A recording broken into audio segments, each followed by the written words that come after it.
This conference will now be recorded. In a moment of silence.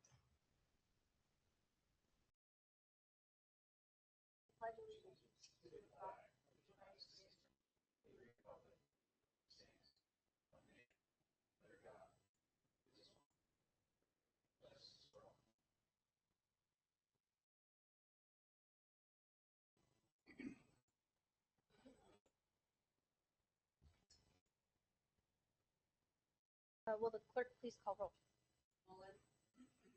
He'll be a little late. Yes or here? Here. Here. Yes. Here. Here. Here. Okay. Item 4 on the agenda this evening is approval of the consent agenda. A, approval of minutes. B, statement of bills. Make a motion to approve consent agenda 4A and B. Second. We have a motion from Councilman Schreiber, a second from Councilman Adcox. Will the clerk please call roll? Yes. Yes. Yes. I wasn't here, I abstained.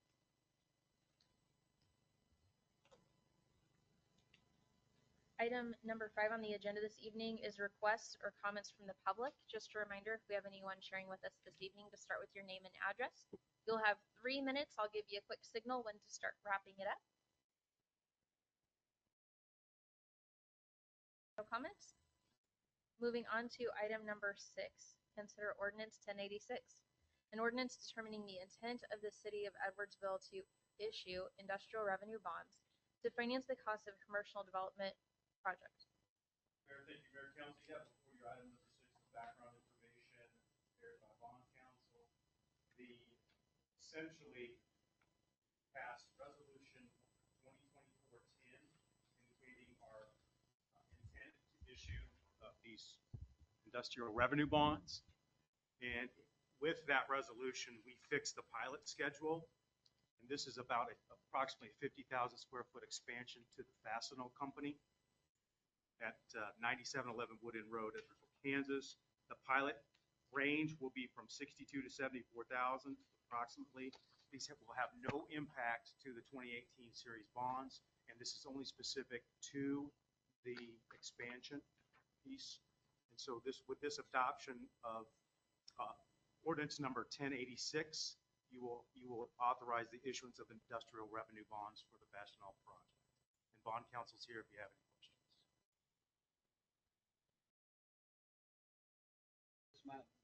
This might not be relevant, but is that issue of that pipeline that goes through there in consideration, or have they figured out a way around it or over it or whatever? If I recall specifically, that's gas, and it's a large distribution pipe, and their most recent automation project went over it. So that's why there's a conveyance through there. So this expands, I believe, east side of that. That's what I believe. So they, one other time though, they've already plotted and platted for the two west additions. I don't know. I know from background information, they've been before several times with these applications and expansions, so they do have more to come, I would presume. I don't think we should ever deny that. It's certainly up to you guys, but they've been a really good partner to have in the city. Mayor, I'd like to make a motion to adopt ordinance number 1086. Second. We have a motion from Councilman Willett, a second from Councilman Bishop. Will the clerk please call roll? Yes. Yes. Yes.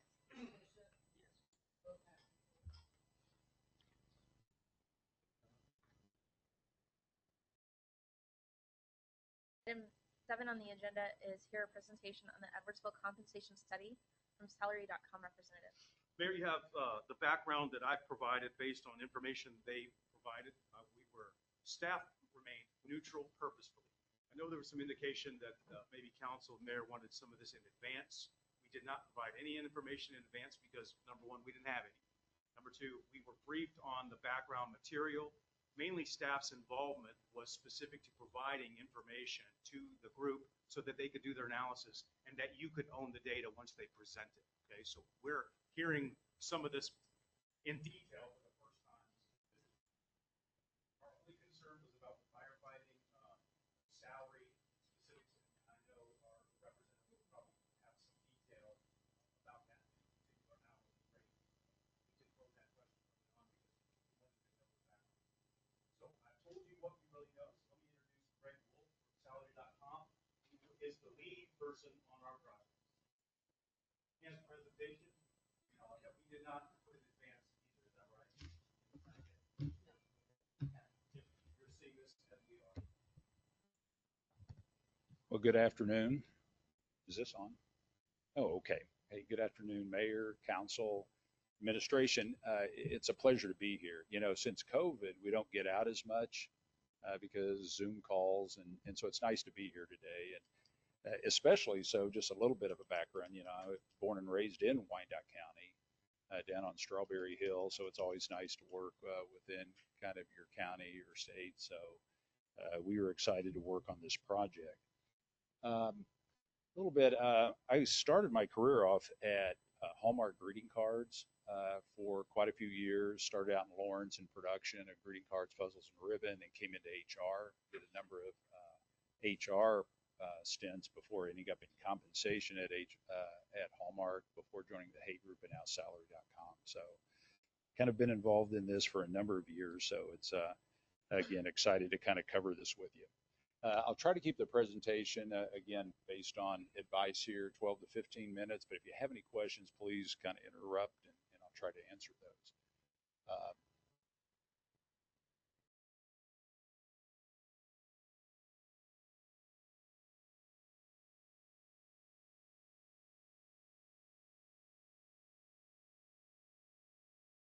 Presentation is over. Yes.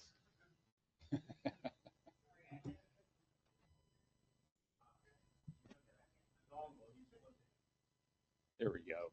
Okay, so what I'd like to cover is the project overview to start with, touching on the comp philosophy, which is a high level kind of statement of compensation, what it means here at the city of Edwardsville.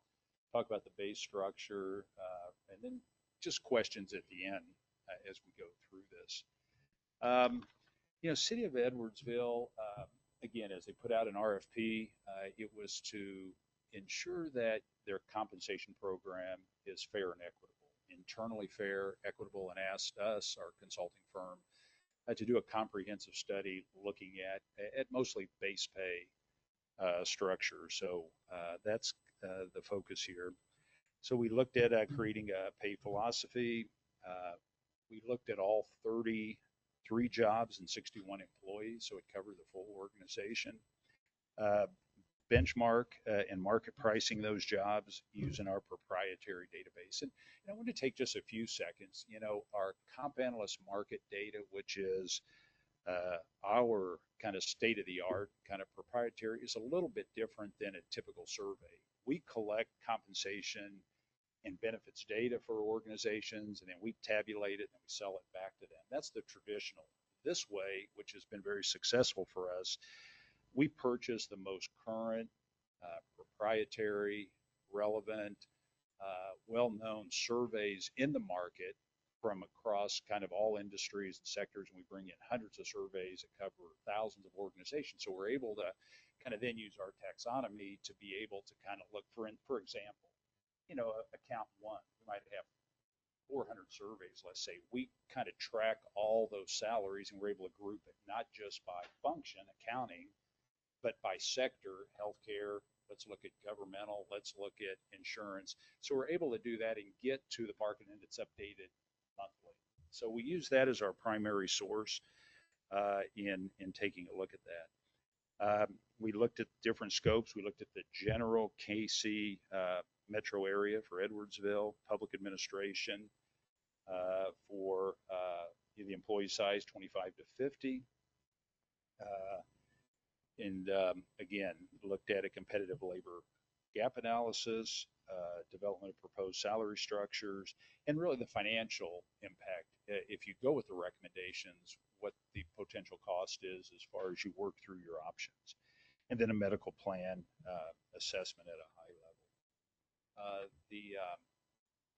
kind of pay philosophy is one where it's again just higher level, and working with the city of Edwardsville and through this process, more kind of the interactive work sessions with Doug, uh, kind of looking at the comp philosophy to make sure it's kind of in alignment to kind of who you are as a city and how you pay folks. And it really focuses on, hey, we want to be fair, internally fair, equitable, and competitive on the outside against your recruitment market. Looking at total rewards, not just base pay, but benefits, career development, and non-monetary. So those are all the things you want to look at. Pay administration. How do we administer and manage pay? Market position.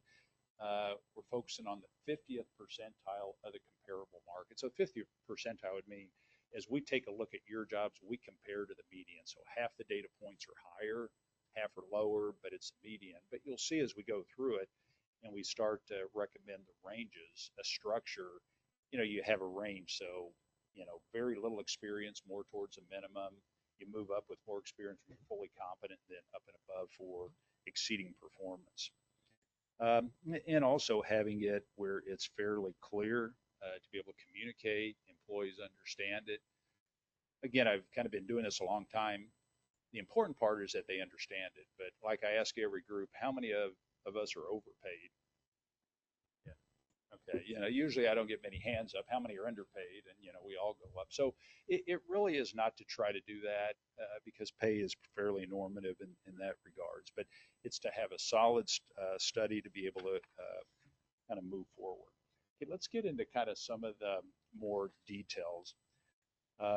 Confirming the labor markets, working with the city, match positions to survey benchmark jobs, develop market composites, those comparisons to the market, design a competitive analysis, both by position and incumbent, and pay and look at the overall competitiveness. So we have a couple exhibits that kind of show where we're at. At a high level, you'll see almost 80% of jobs and employees are paid within what we would say within the range. And I'll touch on that. About 15% or so below market, and I think like 3% or so above market. But here's, if you look at the bar chart, that's kind of what it shows you. So, kind of that range are the green bar charts. Again, that's where if you look to the right, the pie chart, 81%, and we're at the job level here, is within that green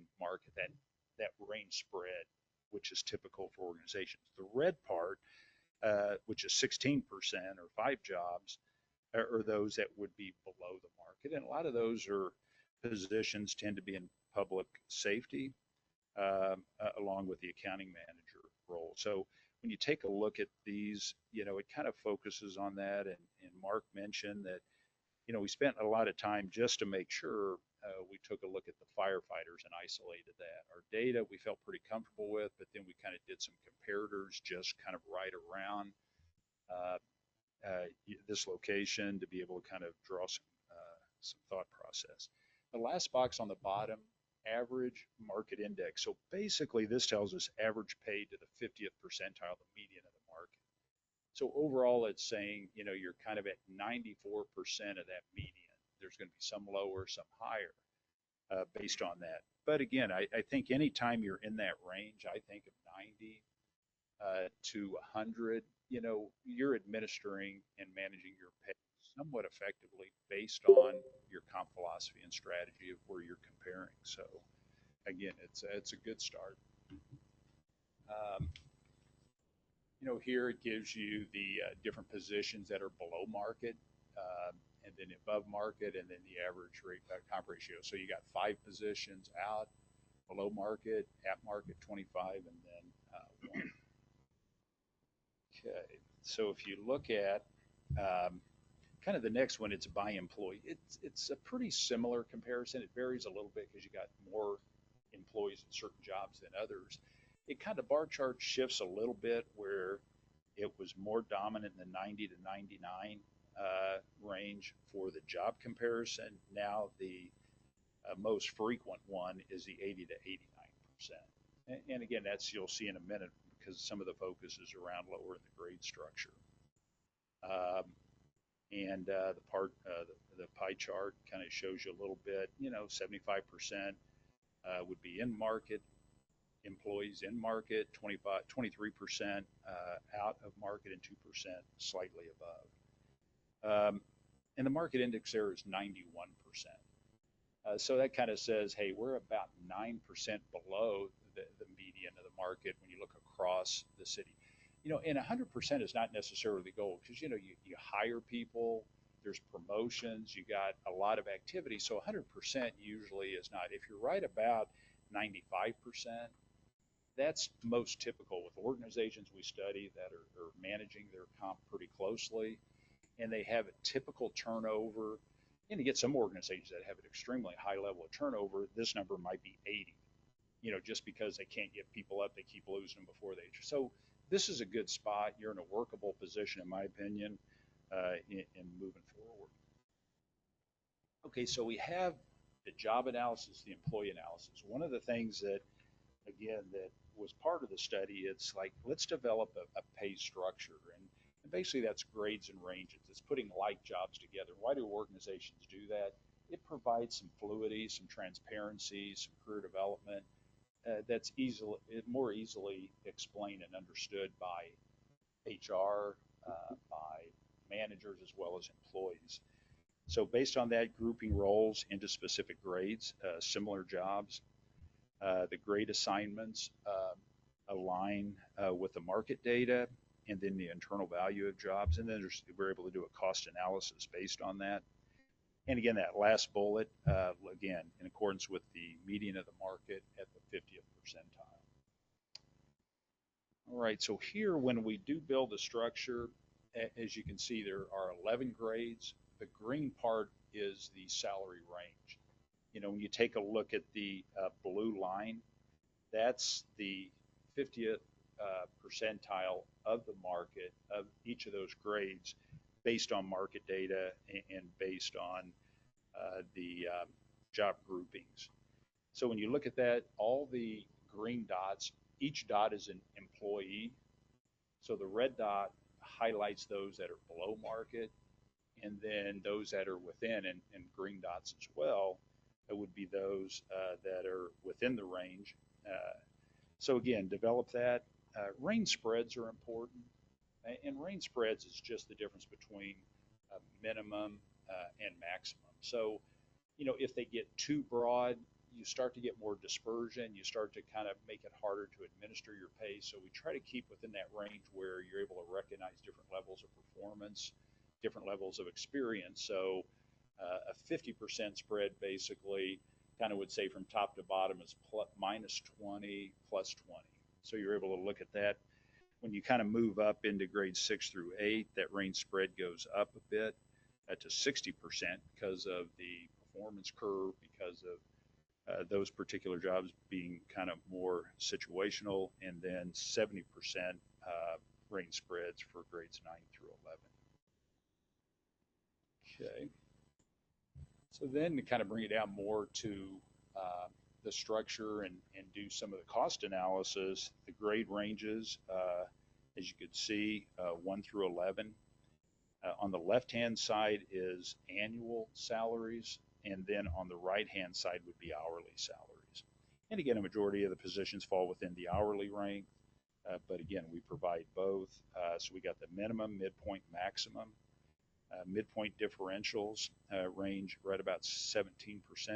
And that's what we try to do, to just have more of a smoother kind of transition from one grade to another. When somebody is a promotion or a lateral move, you have some avenues to be consistent in how you're administering pay, and it kind of feathers nicely. It tells us the number of jobs, number of employees. On the bottom, the cost analysis, overall total payroll, 3.6 million, 61 employees. There are 12 employees that are below the minimum, those red dots that you saw back a few slides ago, which total 54,374. Like we said, a majority of those are in public safety, firefighting. Right here, bringing base pay employees to the midpoint.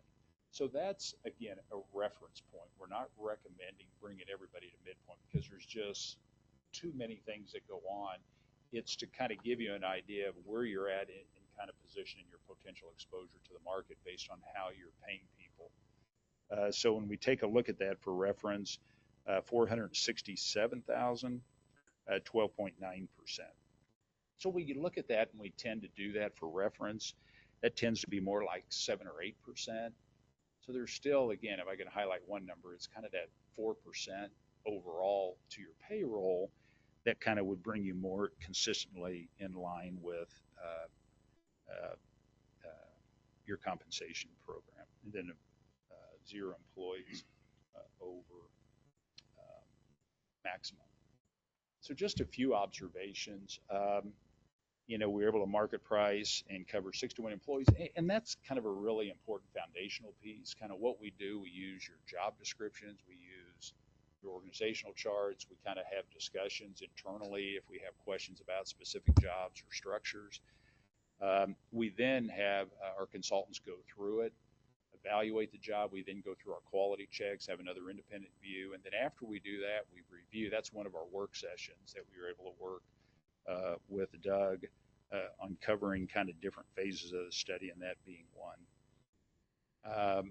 The total cost to bring employees to minimum, again, 1.5% of payroll. So to get everybody in the range, we're looking at 1.5%, a very kind of, again, you don't want anybody under payroll, but that's a very manageable number from our experience. Well, it's manageable until I guess you got to talk to the budget person, and maybe it's not so manageable depending on the circumstances. It really is kind of dispersed among a small number of people. And again, that 12.9%. So again, that last bullet, no one over maximum. Again, which is, we tend to see a few more people over max when we do a study after a period of time. And again, I think that you've managed that well. And it sounds like, again, it is solid with how you're administering it. This slide here is kind of an important one because it was something we discussed a lot. There was a lot of questions from Doug and Mark. And, there's so many different schedules for the firefighters. We wanted to make sure that we were looking at apples to apples. And that is really important because they work different schedules. So when you take a look at Edwardsville, what we look at, it's a number of hours, work hours yearly, that different schedule. So when we look at our comp analyst market data, we collect hourly wages for these type of positions. So, whether they work a 2080 schedule, 2756, a 2912, whatever, it's an hourly rate.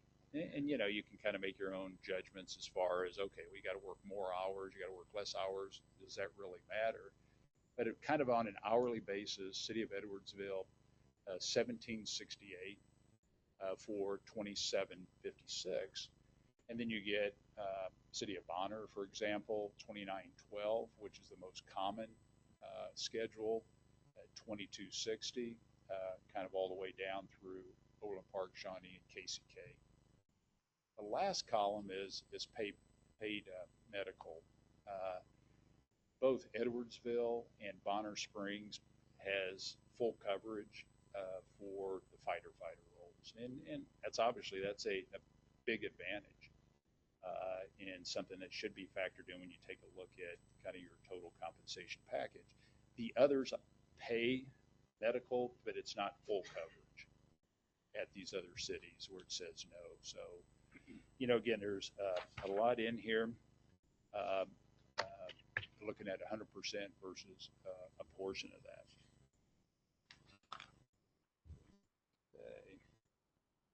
Okay. Lastly,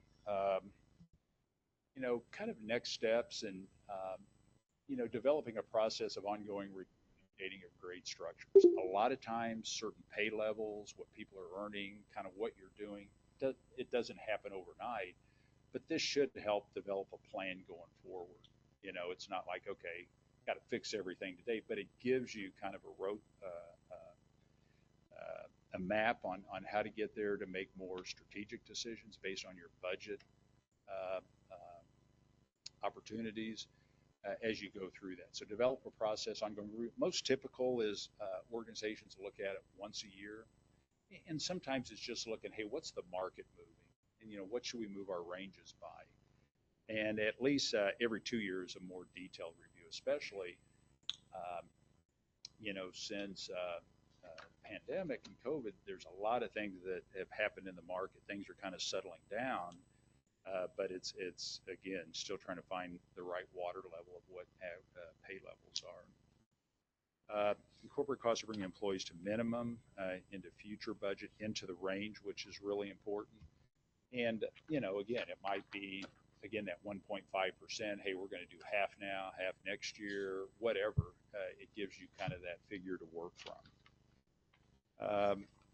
And, consider formalizing process for moving incumbents through grade ranges because, as you look to hire people, it's not a problem if you're paying someone and they're below market until they leave or they retire or whatever, because when you look to bring in new hires and the market's different than where you're at, then you run into compression. You got people maybe with less experience needing to bring them in at a higher rate. So this kind of allows hopefully to be able to kind of have more of a systematic way to move through the ranges, whether it's merit, years of service, time and job, those types of things. And then also, it's important for all organizations, and I'm sure here and talking to Doug, address any, pay disparities as you look at some internal pay analysis, just to make sure that some groups of people, positions are disproportionately position their pay against the general population and develop pay guidelines for communication. So, just to make sure it kind of goes top to bottom, like I said earlier. Uh,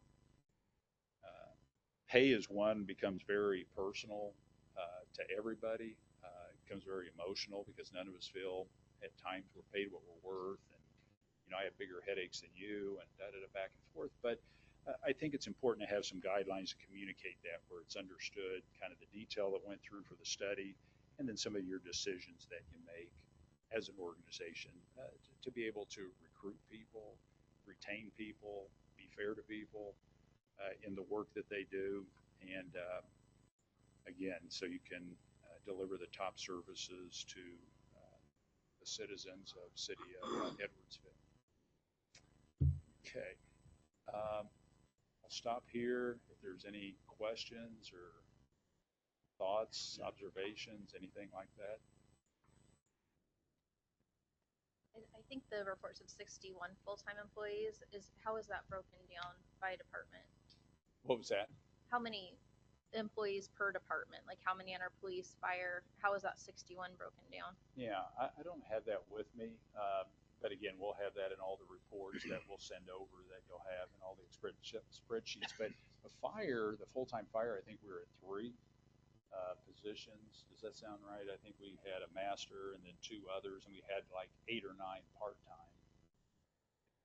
Question is, how many employees are assigned to each department? We can get to that. Yeah. Yeah. I think these top positions, how many different positions? Oh, For example, firefighter, like levels. medic, Yeah. driver, captain. Yeah. She wants to know the total count. Okay. Yeah, we can get that. When you were comparing different metrics, as you probably noticed, our city is substantially smaller than most of our neighbors. And so while we still have a lot of needs in our city, that's only spread over 4,600 people to cover those plus our businesses. Which cities that you compared are the closest in population and assessed value, would you say, to give you your metrics? When we broke down kind of the data, it was kind of an employee count of up to 50. So it was kind of that smallest bucket. And the thing that you'll see, even cities that are, and it goes across other organizations, it's kind of finding that right position that you'll have to when you kind of work on your pay administration. It's some smaller cities might need 3 firefighters full-time. You get a larger city that needs 10. So the question is, how often can you continue training people? So even though you're smaller, you can't keep people with any kind of continuity. So there is that kind of relative comparison. Bonner, which is a decent comparator group, is paid very aggressively. They pay very competitively against some of the larger ones because of the decisions that they've made. Is that right or wrong? It's kind of a balance with how you want to position that. So kind of with that, we tried to look at kind of that very similar, kind of smaller group size. But you'll see there's even some larger cities that pay less, some that smaller ones that pay more. So it doesn't necessarily correlate to the number of residents to what they're paying.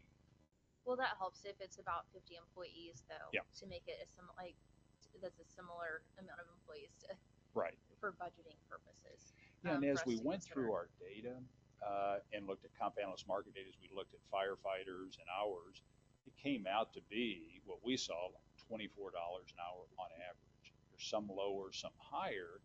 And then when we did an overall view of, hey, what are some of those ones that I put up where it was Bonner, some of the larger cities, KCK, and so forth, it came out to be very similar to that. So, I mean, kind of Bonner is kind of right in there. The question is, is it, where should you be? In my opinion, if you're saying, hey, are the firefighters kind of below market? The answer is yes. When you kind of take a look at it, because we didn't find at 1739 or whatever that number was, per hour, it is less than kind of what we saw in the market. So is the right number getting them to 1850 or whatever the case may be? I think gets into that decision and budget and recruitment and retention and those types of things that you're needing to kind of balance. Is there more to the presentation, or is that kind of? No, this is it on the presentation. All the detail and information we're going to send to Mark and Doug were all that information, very specific questions. What is it by job? What did we take a look at when we look at employees? Which employees are effective? What's the experience? All that information will be available to them. Will that include all the benefits as well instead of just payroll? Because I know that's a pretty substantial cost for us if we need to tweak one to make up for the other. That's something we need to consider for the overall budget. Yeah, no, I think you do, and that's kind of part of the comp philosophy, that it's all of those things. It's base pay, it's benefits, and again, the study was more focused on kind of base pay as far as the study. We did some additional work just to highlight some of the benefits, just to see where you were positioned based on kind of some discussions and what you were looking for. So yeah, that'll be included in the information here as well. How did you specifically pick fire to present to us? Yeah, I think PD. just because there were so many questions that came both from Doug and Mark and really wanted to make sure with the schedules and the hours that, because it was a big gap. When you take a look at 17 and some change versus what we're seeing in the market, what we were recommending is like, okay, are we looking at hourly rates or what are you looking, so I think that was the main reason. That was kind of the biggest disparity and the most questions that we got that we wanted to make sure we answered. We figured if Mark and Doug had them, you guys would have them, and wanted to have a little bit so we can give you some detail as you see the rest of all the other support information. Did you consider overtime pay on any of these expenditures? Yeah, no, because it varies. It's overtime is one where some organizations through different periods have a heavy overtime, then it goes down to very little overtime. It's just not consistent. I mean, is overtime paid accordingly to the Fair Labor Standards Act? Yes, but that didn't come into play at all.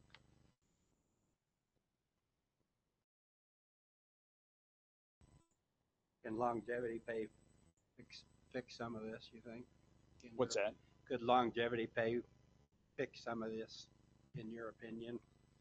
Fix some of the disparity? Yeah. Yeah, I think definitely. And that was part of kind of maybe looking forward to how you kind of move people appropriately through the range to get them to the right spot.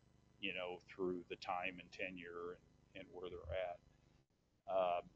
But yeah, kind of longevity pay is one that's addressed regularly like that, which is a good avenue because it gives you some retention characteristics as well as kind of more competitiveness with a systematic way to moving through the ranges.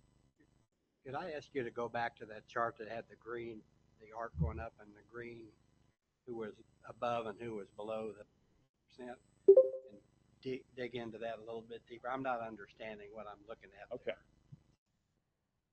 Second. I was just waiting.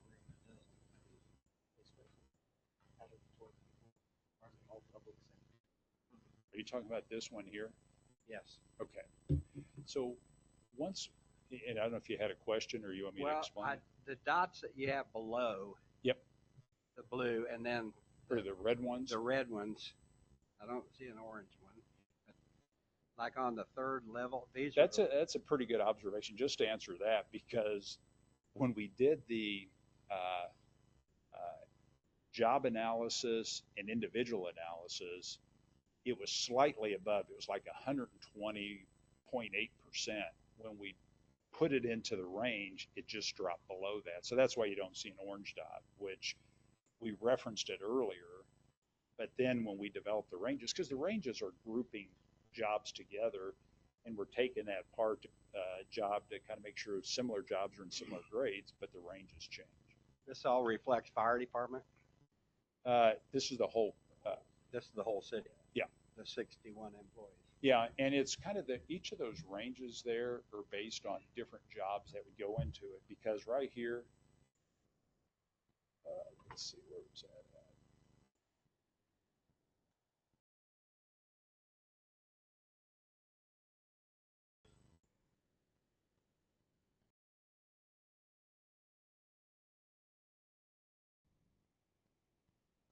Oh yeah, right here. So when you take a look at those grades, like a grade 1, there's 7 employees in it and 2 jobs.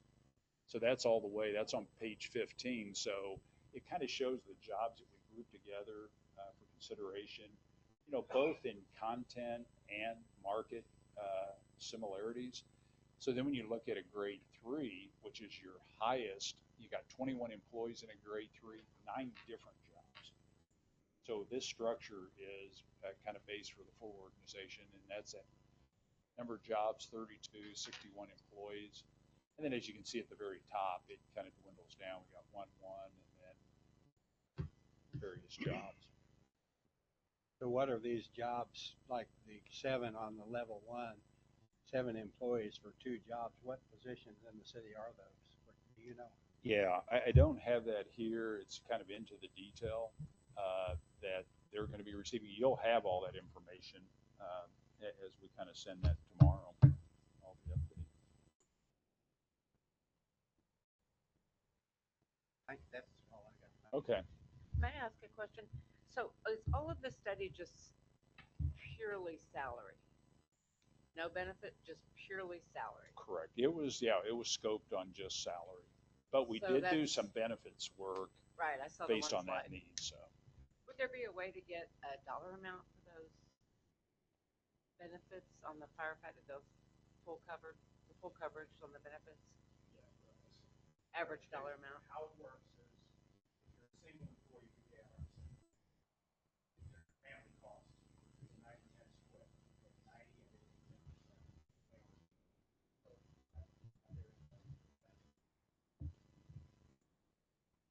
So it's safe to say the salaries that you've compared to all the other, it's just salaries, correct. not a package, which can be different.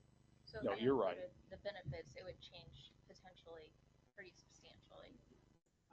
I mean, it would definitely kind of make an impact on that. But when you look at kind of the co-pays and what that difference is versus pay, it's not a one-to-one comparison of saying, oh my God, that means we can be 9% lower because benefits cost, they got to pay 9% more because it's a smaller piece of it. Probably when you look at basically maybe 4% of 25% because that's about what the benefits percent would be. It's not as that direct. So, somebody I think mentioned 9%. It wouldn't be 9% of saying, hey, if we're showing here it's 74%, that really puts us at, 83 percent of it. It doesn't quite work that way, that cleanly, because of just the nature of pay, benefits being kind of calculated in different ways. So specifically the fire department, if you go back to the slide that showed that just Edwardsville and Bonner are paying 100%. on that 100%, would that close that gap or would that not close the Oh, no, gap? it would definitely close the gap. You're right. Especially depending on, when we looked at the others where they would be paying just a portion. And it might be, whether you have a family or not, you might be at 80-20, 90-10. Here it's 100% for an employee firefighter, 90-10 for the rest of the pocket, which is still a great benefit. I mean, that's an awesome benefit. Still at 90-10. And 100% is, yeah, I mean, that's, can't get any better.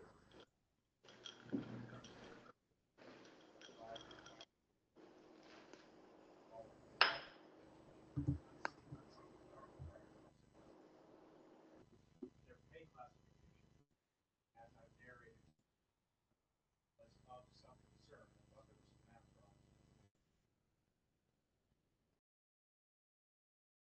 That I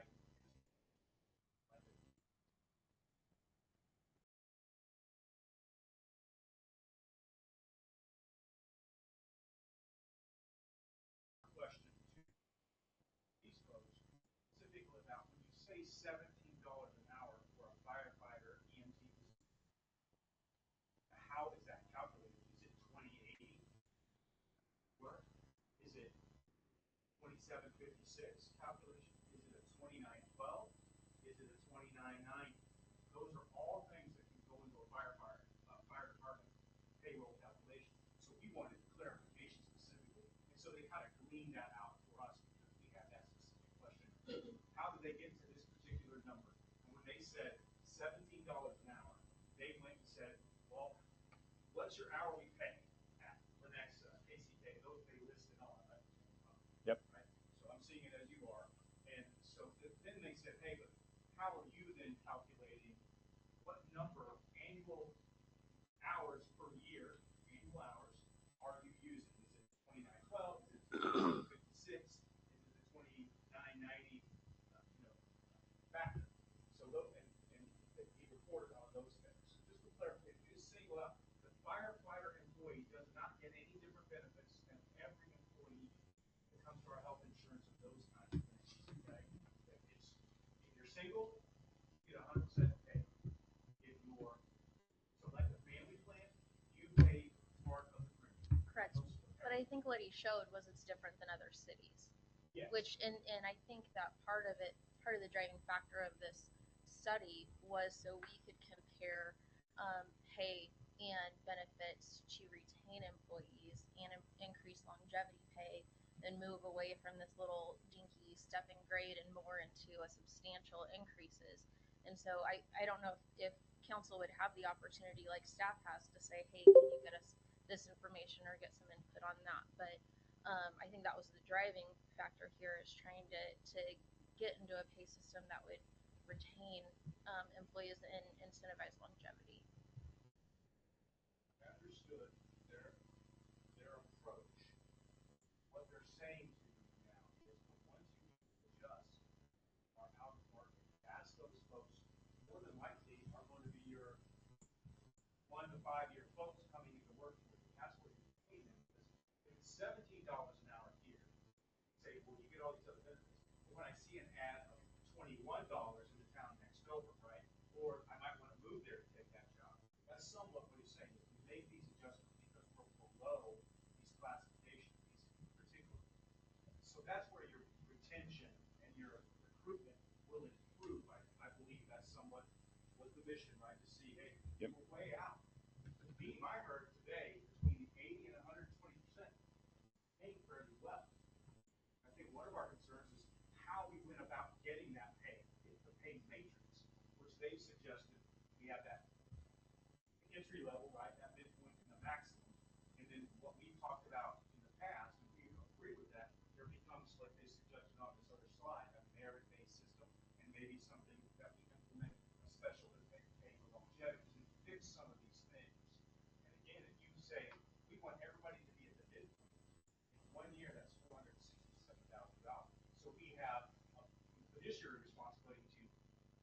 adjustments work and implement the policies so we can be fairly competitive in the pay, which we're not bad off. Is that right, sir? Yep. We're not bad off, that's a good comment. So we just need to make these simple adjustments to those which are actually clearly outlined. And so I think we can put together something based on the information you're gonna give us in more detail, right? And then kind of the surface level stuff of how they went about it and what they've determined based on their survey, their study. They've said, we're relatively close, right? Yep. And there's, with a few adjustments, $54,000 investment, that doesn't include any full city pay raises and things for the next budget, right? But as a starting point, that's what we put across on their estimate to move these folks into their recommended to the minimum, right? Yeah, kind of getting to kind of a couple things. There's one thing, kind of step one typically is let's get all employees into the range if you approve kind of the range structure after more detail. Kind of secondarily, it's like, and we're not recommending moving everybody to the midpoint. What we are saying is that's kind of as a point of reference. But typically organizations say if somebody's at 0 to 1 or 2 years, they're down around the minimum of the range, that 80%. That's the minimum. As they move up 3 or 4 years, they tend to be about a 90% comp ratio. And then once they hit 8 or 9 years, 10 years, they're fully competent and they have some years of experience, they're closer to the midpoint of their grade range. So if somebody's got 2 years, we're not recommending taking them to midpoint. That just kind of messes up your whole internal equity and fairness and pay issues. They should be having a system where they kind of progress, whether it's longevity pay, whether it's merit-based, whether it's a step system, or however best you can kind of structure that. Again, this range gives you a lot of flexibility as far as kind of how you want to administer it.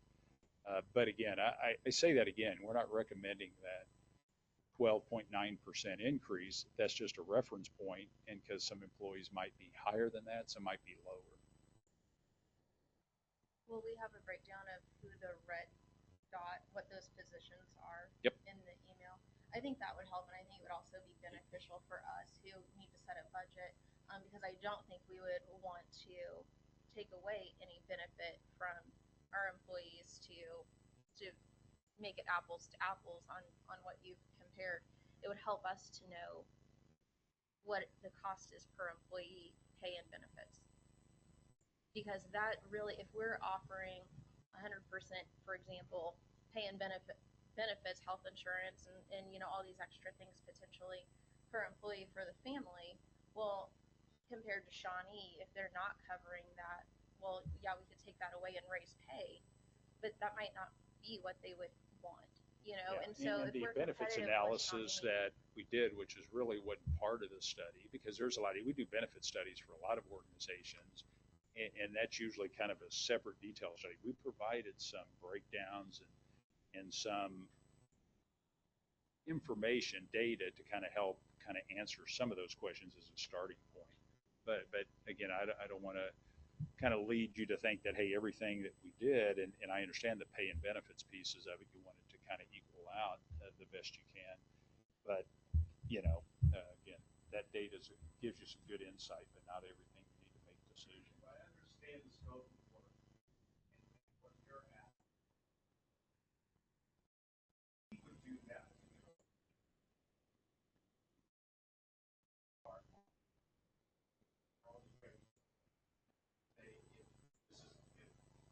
clerk to deputy clerk and that person is below, we move them up, this is that impact.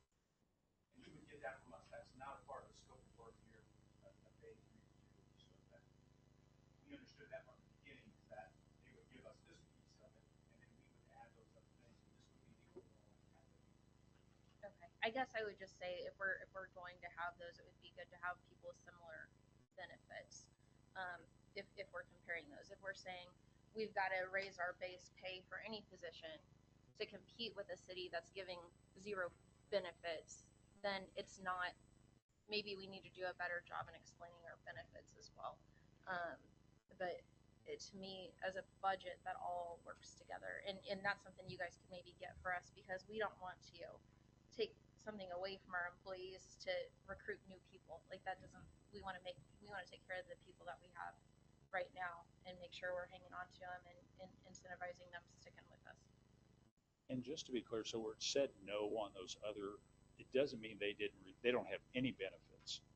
It just means no means they don't pay 100%. Okay. So they might be 80, 20, 90, 10, but all it means no benefits. No, it means that they don't pay 100%. These two cities do. Of their employees. Yeah, of their fire. Yep. Any other questions while he's here? Yeah, if we could get the copy of the entire report, I think that would be really helpful. Okay. You'll kind of have that. So. Okay. Well, hey, thank you so much. Appreciate the questions, and we'll be in touch. Thank you. Thank you for being here tonight. I appreciate it. Yeah, I want to make sure we're not losing the piece of that retention and able to get new people on. I think that's important as we're looking at that budget moving forward.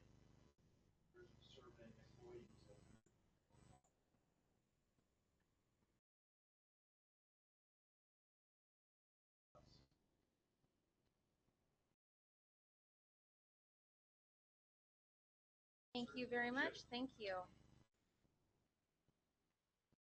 There we go. Okay, item number 8.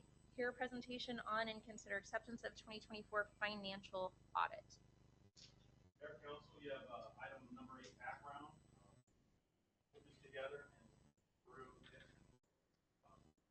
With that background information that I drafted, he submitted a draft report of the 2024 annual report.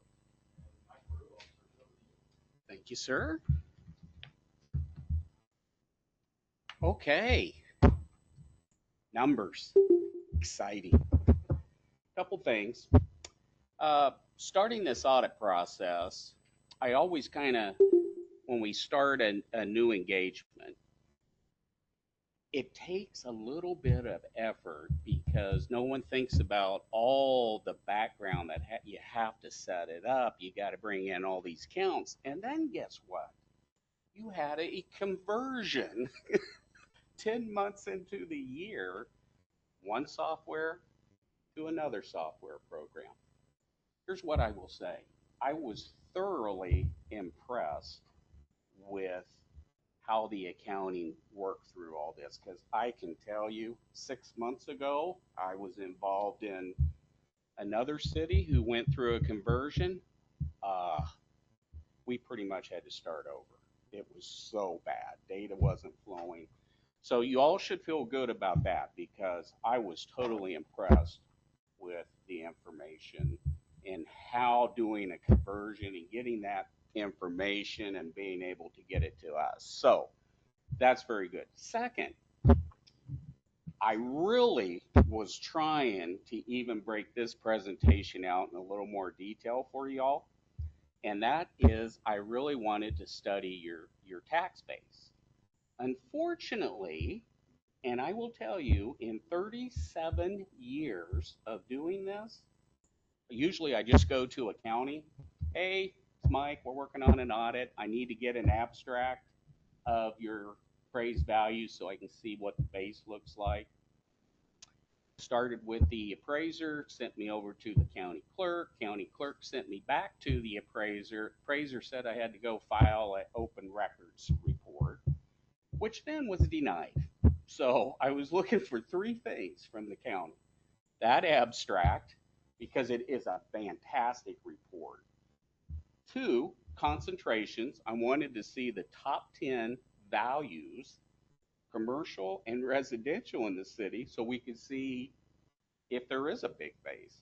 I mean, I had one city that had one commercial business that accounted for 46% of their property taxes. That's not good. And then third, I wanted to see the number of appeals that went through so we could see, okay, what we start with and what we ended with. Didn't get any. So I had to revert back with what I knew, and that's just getting assessed values and such. So I didn't get all that. So that was a little bit frustrating. But the report itself, you have in front of you this massive 43 pages of information. And I think if you remember when I was here, I was telling everyone that when you start looking at this, it's just a bunch of numbers. This is a statutory required report that every city in the state of Kansas that goes through cash basis reporting is going to get. So when you're done with this, you go, well, heck, what did it tell us? Not much, other than here's all our funds, here's how much cash we got in each fund, and other than that, unless you're an accountant and you love diving into numbers, a little bit tough. So that's where this presentation comes in, follows behind all these numbers, and fortunately, your team was able to get me the last 5 years of data, and now I'm trending stuff so we can take a look. So that's kind of where we're starting at. So first of all, the audit report. And I'm going to, if you would open up your little packet here, you're going to go to, and correct me here, but have you, any of you been through and looked at even what the opinion? Because this is technically the backbone of the audit.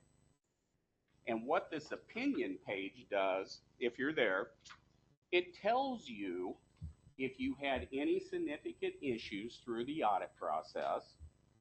One of the things, these financial statements are not in accordance with any accounting rules.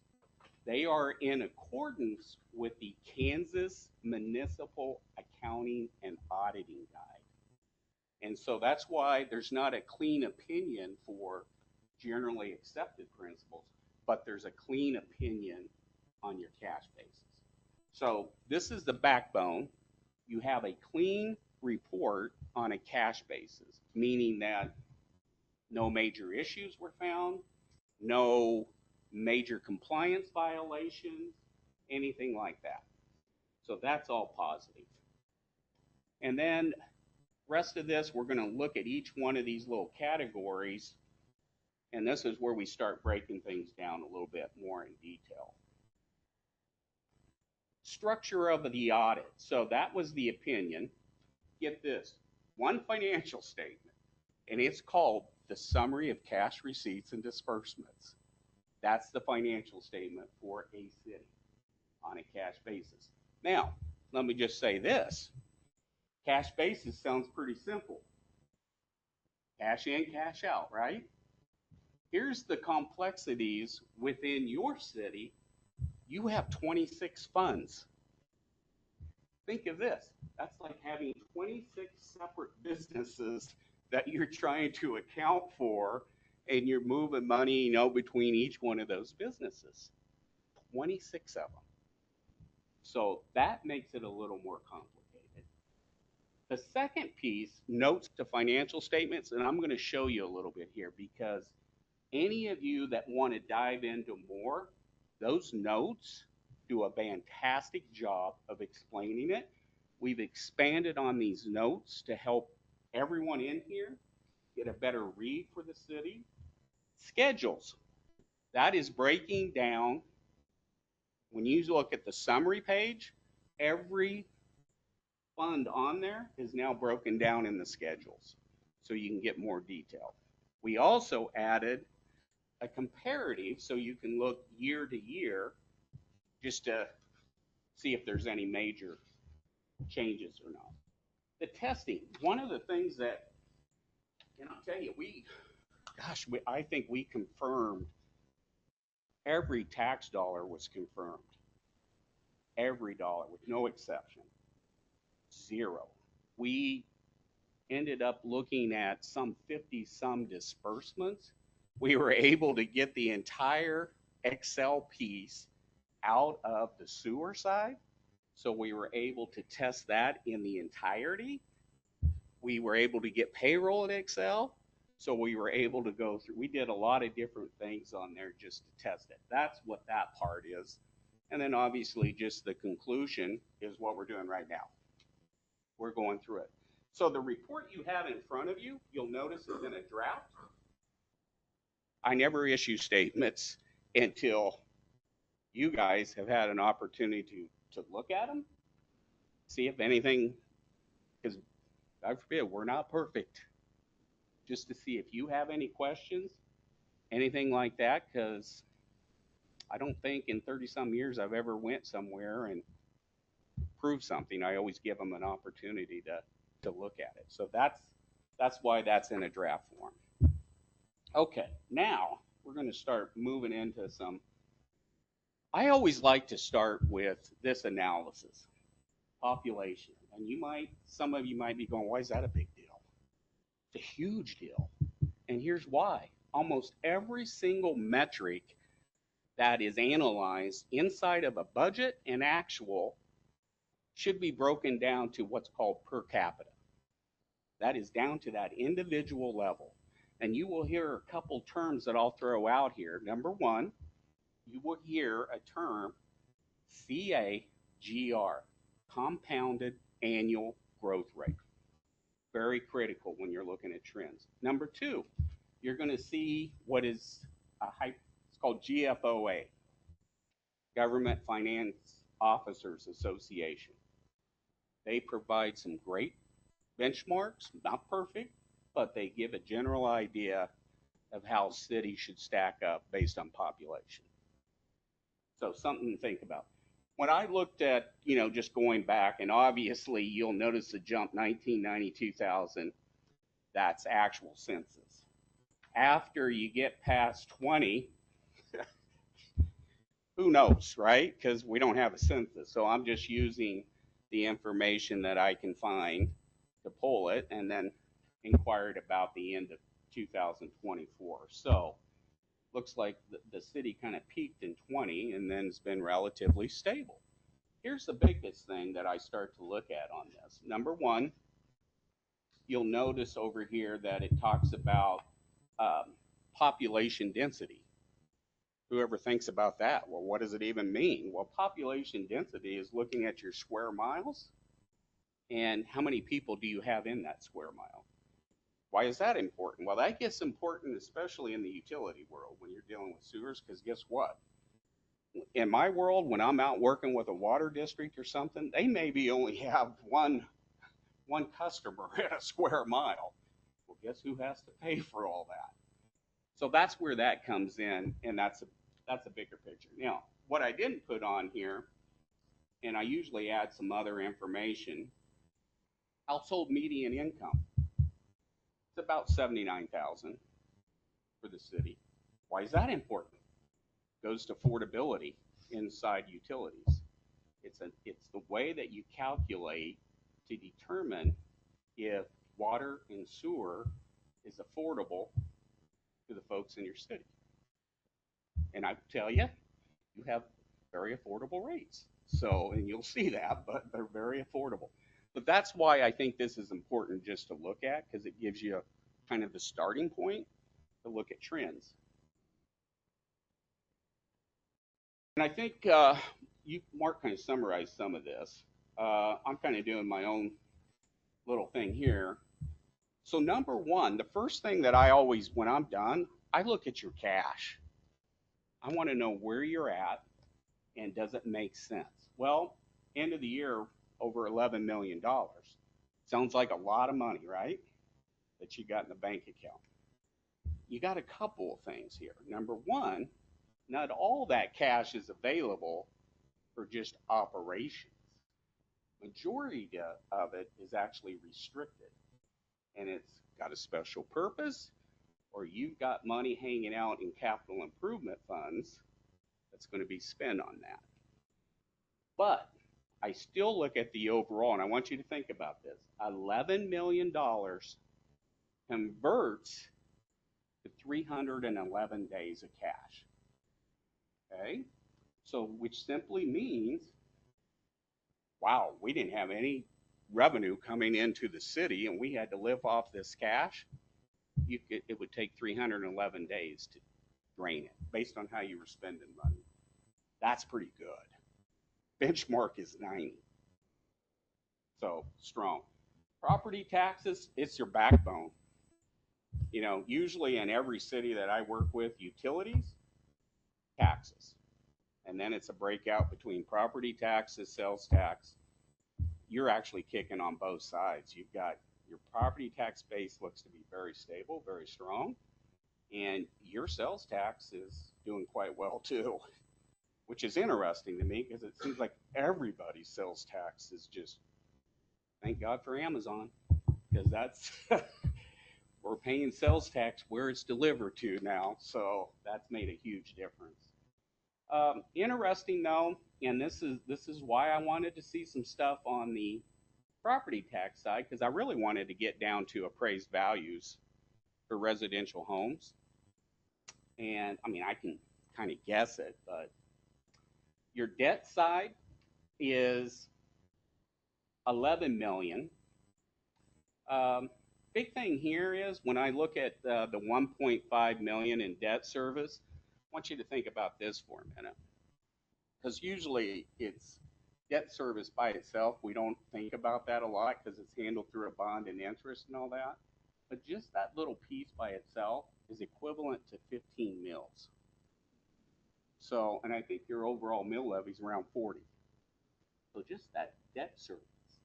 And that's, you know, that's gonna, you got some that's gonna be dropping off here, but you also are gonna have some that's coming on. So it's kind of the big piece. I always call these the big three when you look at your financials: cash, property taxes, and debt. And if you're managing all three of these, especially on a cash basis, you usually got a pretty strong city. So this first sheet, this is directly out of the audit report. And what you see in this is all those funds. And when I first look at this, and I was looking at the capital project, and I'm thinking, are you guys breaking like every single project out in its separate fund? And that's what it, and then I go, oh, okay. So that creates a little more of complexities inside the accounting world. Nothing wrong with it. It's just more work to do the accounting behind it. Some folks would do one capital project and then off to the side have, oh, well, here's all the Excel or whatever that kind of tracks it. So right or wrong, there's not really a right or wrong to it. But when I say operational funds, the general fund, it's the backbone. It's all your core services. And then, of course, your utility funds. So all the special purpose, all the capital projects, a lot of money in there, but guess what? It's sitting there for a reason. It's not really to pay people. It's not to fix things. It's really for its specific purpose. So, but you do have a nice cash position, and that's a good start. Excerpts from the footnotes. And here's what I wanted to share with you. So you'll notice this first one, it's in the footnotes, and I just extracted these out. I always find this because I think of myself, if I'm looking at reading, because I've read so many different financial statements, and it's like when I'm working with a city or a utility, it's like, why aren't we like even disclosing what your rates are? Usually you got to go back and find them somewhere. So I disclosed exactly what your rates are in here, how much you charge. I think that's helpful to anyone. Down below, here's the one that just blew me away. And keep in mind, I've done this for a long time. Has anyone ever showed you the capers and capers fire and police and all the stuff that, you know, city municipalities pay into these programs? And have you ever heard how underfunded those programs are? So if you look at this, the capers piece right now, let's just say that capers turned around and said, guess what? We need to shore up our fund. And they'd say, all you cities out there, we need you to write us a check. Well, they'd be asking this city to write a check for $770,000. That's just on the caper side. Now, go over to the police and fire. which I think you guys internally, you guys should, well, you all should know this, but you see that percentage that you pay into police and fire for capers, it's, well, that's because they would be asking you to pay 5.4 million into that fund to get it. And you're just think about this. Your city, 4,600 people. I wanted to go look just to see what the big cities, but that was that's a big dollar, right? And if we were following accounting principles, that would be on your balance sheet. You would have this liability sitting there on your balance sheet saying, well, got to get paid some point in time. Might be 200 years from now, but it's supposed to get paid. But that's the problem with the capers. Capital projects. I don't know. I couldn't find anything in previous years that really laid out other than, which I do appreciate all the different funds, but that's where this really comes into. Technically, it's supposed to be there. And then I added, there's a section that's called adequacy of utility rates. And it's just real simple. Right, wrong, or indifferent, it just gives everybody an idea. And it's just 1 year, and 1 year doesn't really count, obviously, as a trend. But the idea is, are these utilities, which are supposed to be business funds, are they hitting benchmarks? Solid waste, don't really worry about that too much because, quite frankly, I've never seen anybody, unless they actually own their own services, that's a little bit different, but most people seem to contract that. Your sewer side is a little bit unique because it almost seems like you got a little bit of a hybrid going, if I'm right, because you're paying BPU. Yeah, unified government. Is that same as, that's not the same as BPU, is it? Okay. I gotcha. So you're paying them. So that means they must own your system unless they're doing collection or if they got their own sewer lagoons or they got something. So the lines, okay. Okay. So that's where those ratios come in at. It's basically saying if you were running at a 1.02 and you did that for 10 years, it's going to be tough to fix stuff in that from that utility fund. Because the benchmark is really saying if you can get between, and all that means is that for every dollar that you're spending, minimum can you generate just 10 cents more. That's really the minimum. If you're at 20 cents more, bond companies love you because they're going, wow, they're kicking some good cash. So that's just to help everyone determine where you're at. Okay, now we're going to get into some trends, and this is the big picture here. So of those summary receipts and disbursements, you can see your ups and downs. Here's what I look at. Notice the cash margin ratio. Same thing. And I will tell you, this is really important, not just for actual, but when I'm giving speaking engagements and we're talking about budgets, this is one of the key features that I look at, because if we're not budgeting to hit certain metrics, then I'm not understanding in my world. So this is really, really pretty strong because this is the entire city.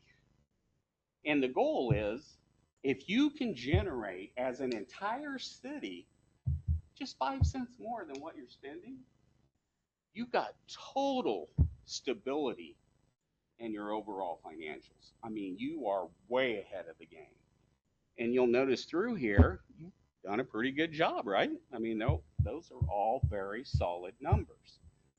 Days in cash, the second important metric when you're looking at the big picture. Every one of those years that I've looked at, when I only went back to 19, you're above the benchmarks.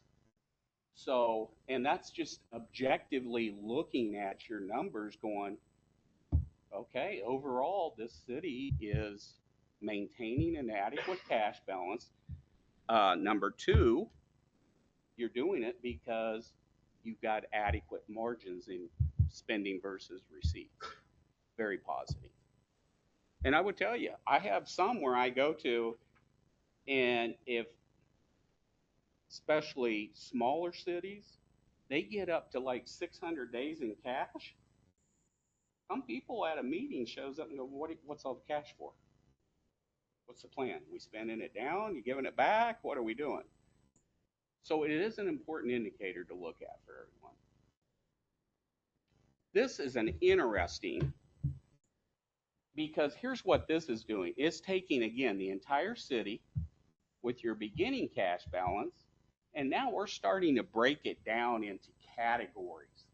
So where is the money coming from that's going into your bank account? Well, $5 million of it's coming from the county, and these are rounded. $3 million state tax, which is going to be mostly sales tax.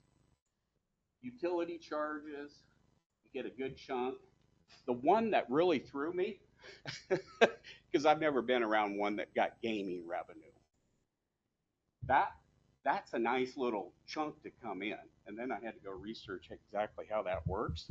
Kind of interesting that when you go to a casino and how much is going in taxes. Then I think, oh, wonder people don't win that much. So, but that's a healthy number. You got a pretty good chunk that came in on the grant side, and if I'm remembering right, I think that went for came from Unified, and I think it was 1.3 million is what I got for a building. So, okay, ARPA, that's what I was thinking. Yep, thank you. So, and then, so that's all your receipts coming in. Well, where does it go? Well, guess what? Typical city. Personnel, number one. That's where it pretty much goes. Debt service, commodities, capital outlay, some other, a lot of miscellaneous stuff. But so if you take all the greens and the reds out, there's your $11 million. Here's where it came from, and here's where it went. So that, I think, is much easier to look at and understand than a lot of the stuff you'll see in the book. Receipts and disbursements. I like this. Now, I want you all to keep in mind, when I'm giving you a benchmark, I don't know if this benchmark works for you guys, because it's a GFOA benchmark, and it's their recommendations. Every city's different. So personnel as a percent of expenditures, not that you're blowing through, 42% versus their 40. Debt service, 13% versus 12. And then your county taxes, as a total of receipts, you're kind of right in the middle of their range. So this is important to look at, because if we were coming in at 60% with personnel, I think we'd all probably have to stop and go, well, wait a minute, what's up? So that's the reason I look at that stuff, is just to see, do we have anything that's crazy looking going on inside your financials? Property taxes. Couple things just to update you. So the legislation that was, man, they were beating the heck out of this property taxes this past year, but they couldn't get anything out. So here's what we got left with. That's great state of Kansas is going to reduce everybody's mill levy by 1.5 mils. You're all going to save 20 some bucks this year on your property. Don't you feel good? Now, the other piece that came out of this, and this is the piece that I think your team is going to have to be paying attention to, is they've got this task force, and it's basically going to tag on to this end of the year legislation they were trying to get through, and they had two different pieces going on. Both of them weren't bad. Parts of them weren't bad, but isn't that the case on anything, that when there's a bill or something, there's some good stuff and then there's not so good stuff. But one of them would require, it basically is trying to get rid of this revenue neutral stuff. and going back to the system where we were utilizing inflationary to try to help calculate what your property taxes could be instead of using this revenue neutral. Part of this is going to, well, their bills, one of them would have required a vote if you wanted to go above the inflationary. I'm just saying this is important to be looking at moving forward, not this year, but next year when they get back, because they're going to do something in that area. I found it interesting when I was looking at, and this is the ratio I really wanted to get for everybody, was it's called a tax effective rate, which basically means of your appraised value on your home, what percent are you paying in? So think of it like income taxes. What are you paying in income tax? Are you paying 12%? What are you paying? Well, the same thing here. When I looked at the highs and lows in the state, Nemaha County basically had the lowest, but then I was able to find Wyandotte 1.54. So I was thinking you guys are probably somewhere in there. I'm not for sure how it all would work out, but there is the state of Kansas, the median, if you're above 1.42 in the state, then you're kind of going up on the upper level. That's really what I was trying to look for.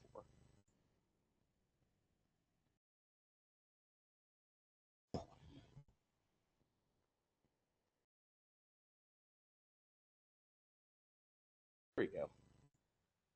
So breakdown of all the taxes. So for every dollar that comes into your city, 64 cents of it comes from these various taxes, with property taxes obviously being the most. And then you have an interesting one, which I just know this from having to deal with the BPU side of things on their, when they sell you water, they always add this pilot to it. You get a little bit from that. You'll notice that the gas tax, which when you go to fill up your pump, that's what you're paying. And then they allocate back. I think they changed how they're doing this, though. I think the gas tax, how they were allocating it, I think is going back on assessed value. I think they're going to redo their allocations on that. But, I mean, not that it impacts you guys that much, but your property tax, yeah, which is not unusual. It's going to be the biggest. Assessed values. Here's the thing that I always kind of look at on this. And then you'll see that term, CAGR, and you'll notice, hey, it's been running about 7.53%. And inflation at this same period was basically 5. Why do I look at that? Well, to me, I always kind of gauge every because technically it's an appraisal, right?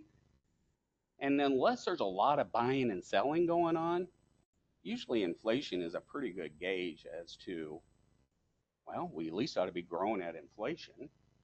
So I always kind of look at that to see, because guess what? It impacts everybody except for if you implement revenue neutral. And then it wouldn't matter. You could have 100% increase in appraised value, but we're going to be revenue neutral. Now, your mill levy might be down to 2 mills to get there, but that's what it's doing. Tax levy as a percent of assessed values. Well, I had to use this calc instead of the other one. 4.09, when I started comparing this to others, you pretty much were in line. So that just tells me that the tax levies that you guys are going through on your budget side versus what the appraised or assessed values are coming in at seem to be working pretty good. In other words, it's not drastically high. And then you can see the tax levies going back to 2020, so 3.2 up to 4.1. Budget authority, and you might go, well, what's that got to do with anything? Well, I'll tell you, when I look at the budget authority, and I'm just looking at the levy funds, that is going to have a direct impact on your tax levies. So the higher that budget authority goes, guess what? How do you pay for it? Got to come back to the tax levies, right? Unless for some reason your sales tax is just going nuts. So that's what I look at. Uh, and then you'll notice your mill levies. This the first thing when people ask me, hey, how's our taxes? Where's our mill levy at? They always think of mill levy as the gauge of whether or not their taxes are going up. Well, if that's all we knew about your city, they ought to be very happy because your mill levies have been decreasing. But you've done that primarily because if you wouldn't have, you would be seeing an automatic increase of over almost 6% a year in taxes because you'd go above revenue neutral, right? And that's what this is really trying to get to, is how that's working. So nothing crazy there. I put some benchmarks, and again, these benchmarks I pull from the GFOA. I was able to also just kind of compare the GFOA to some of surrounding areas, but I kind of used, and I could be off on this, but I kind of used Baser as something similar just because of population base.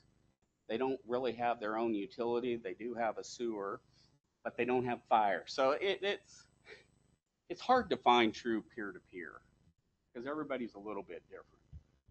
But as you can see on these property taxes, I mean, there's nothing that's blowing me away here.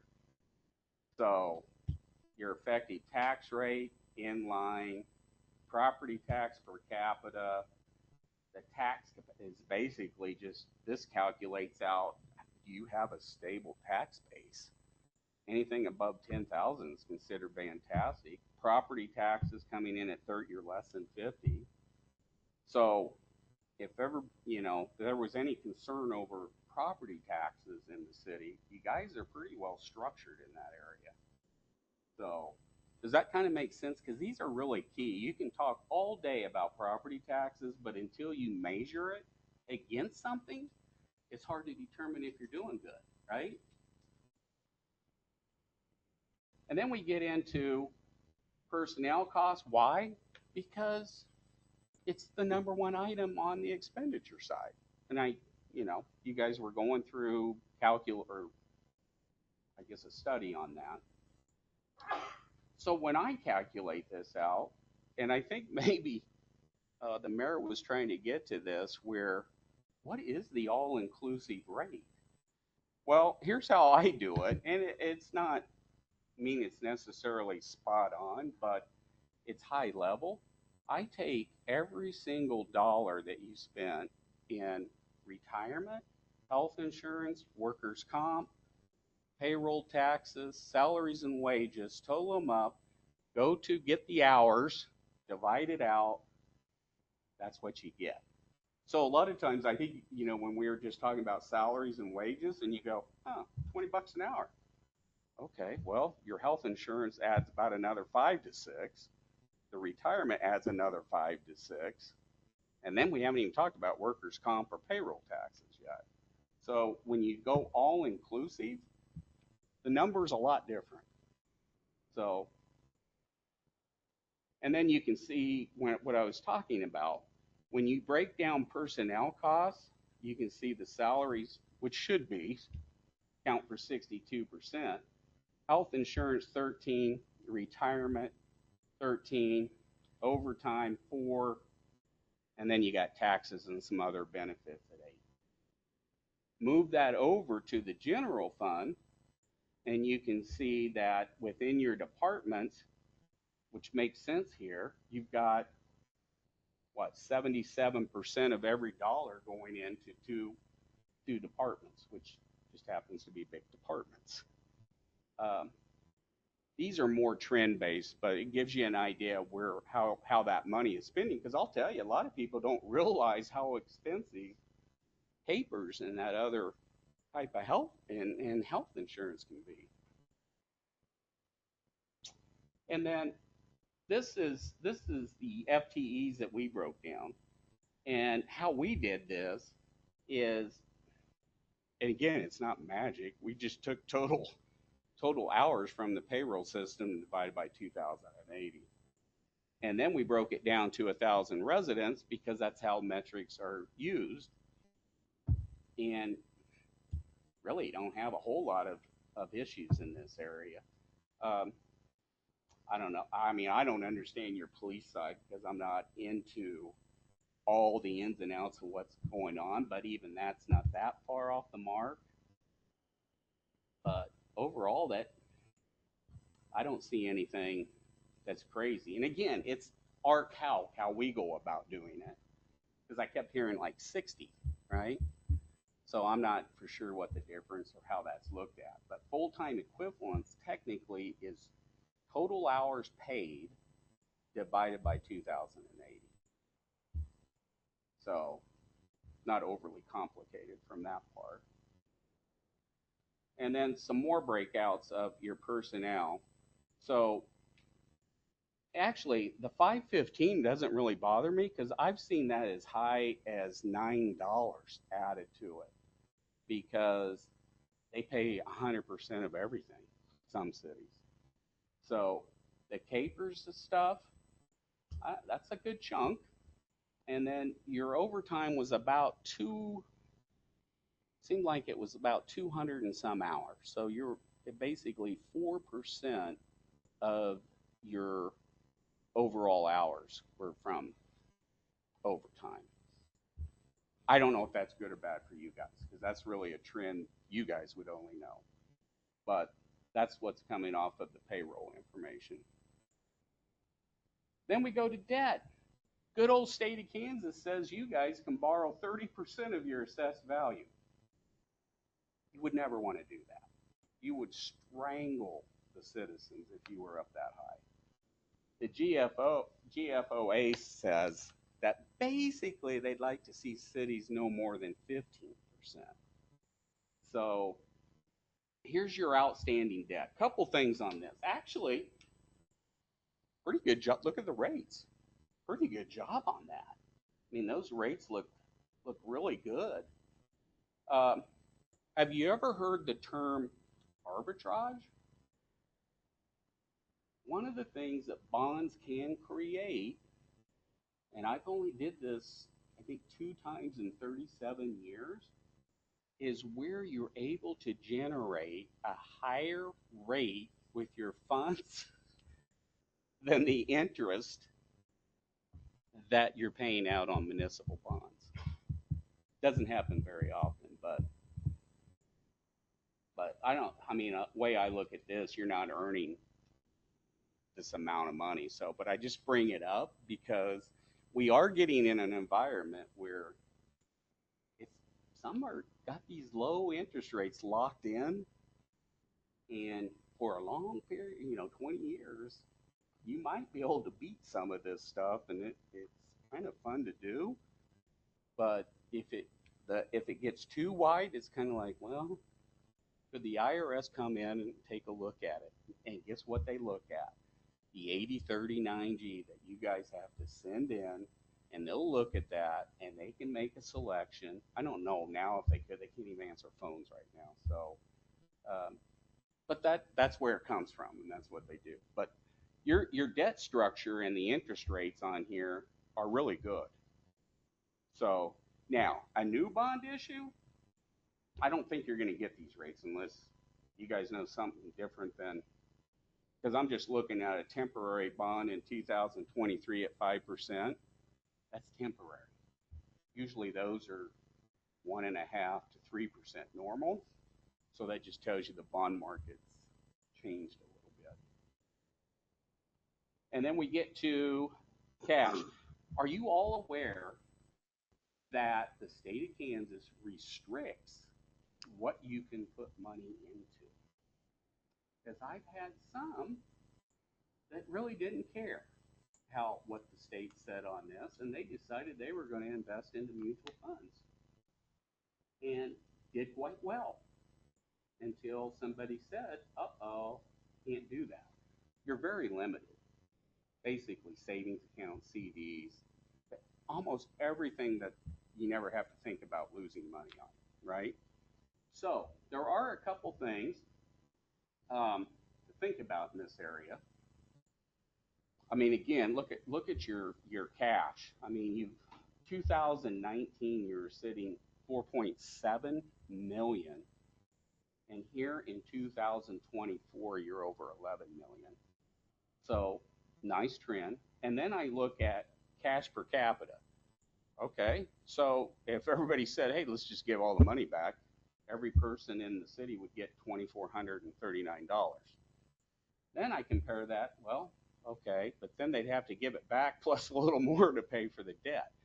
But that relationship, normally, if you had 2,500, the benchmark is you have 25 cents in cash to pay for that dollar of debt.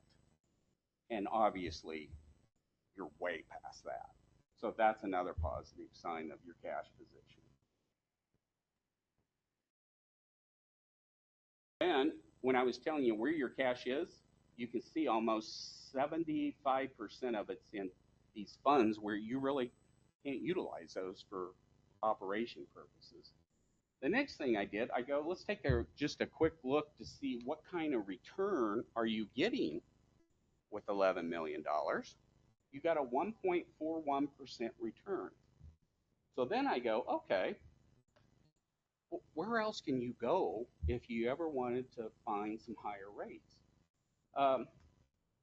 You notice the first one on here, it's called KMIP, Kansas Municipal Investment Pool. I'm amazed at their rates because they used to be horrible, but look at that rate. 1 day rate, you can get 4.33% up to 90 days. 3 months, 4.26. Then I go, okay, well, that looked pretty good. Then I go over to treasuries. What are they looking like? Great for individuals because you don't pay any state taxes on it, but for a city, they're still, look at those rates. They're still pretty good. And then I went and I looked at, I think UBT. I wanted to see kind of where they were at in rates. They have a couple things right now where it says 6 months. That's really 4.21. It's really their 7-month CD. But they have a couple of them that look pretty strong compared to people around me here. Point of this is, even if you added another percent in your rate of return off of 11 million, pretty easy money. So that gives you just some different looks. Then you get into the general fund, the backbone, the heavy hitter. You guys really have done a great job in this fund because one of the things that I look at, how are you maintaining that? Remember that cash ratio? Pretty much you're at 1 or slightly above it, which means you're not going hitting hard on taxes and nailing everybody because you're pretty much operating pretty good. You've got a great cash balance. I think we ended up there.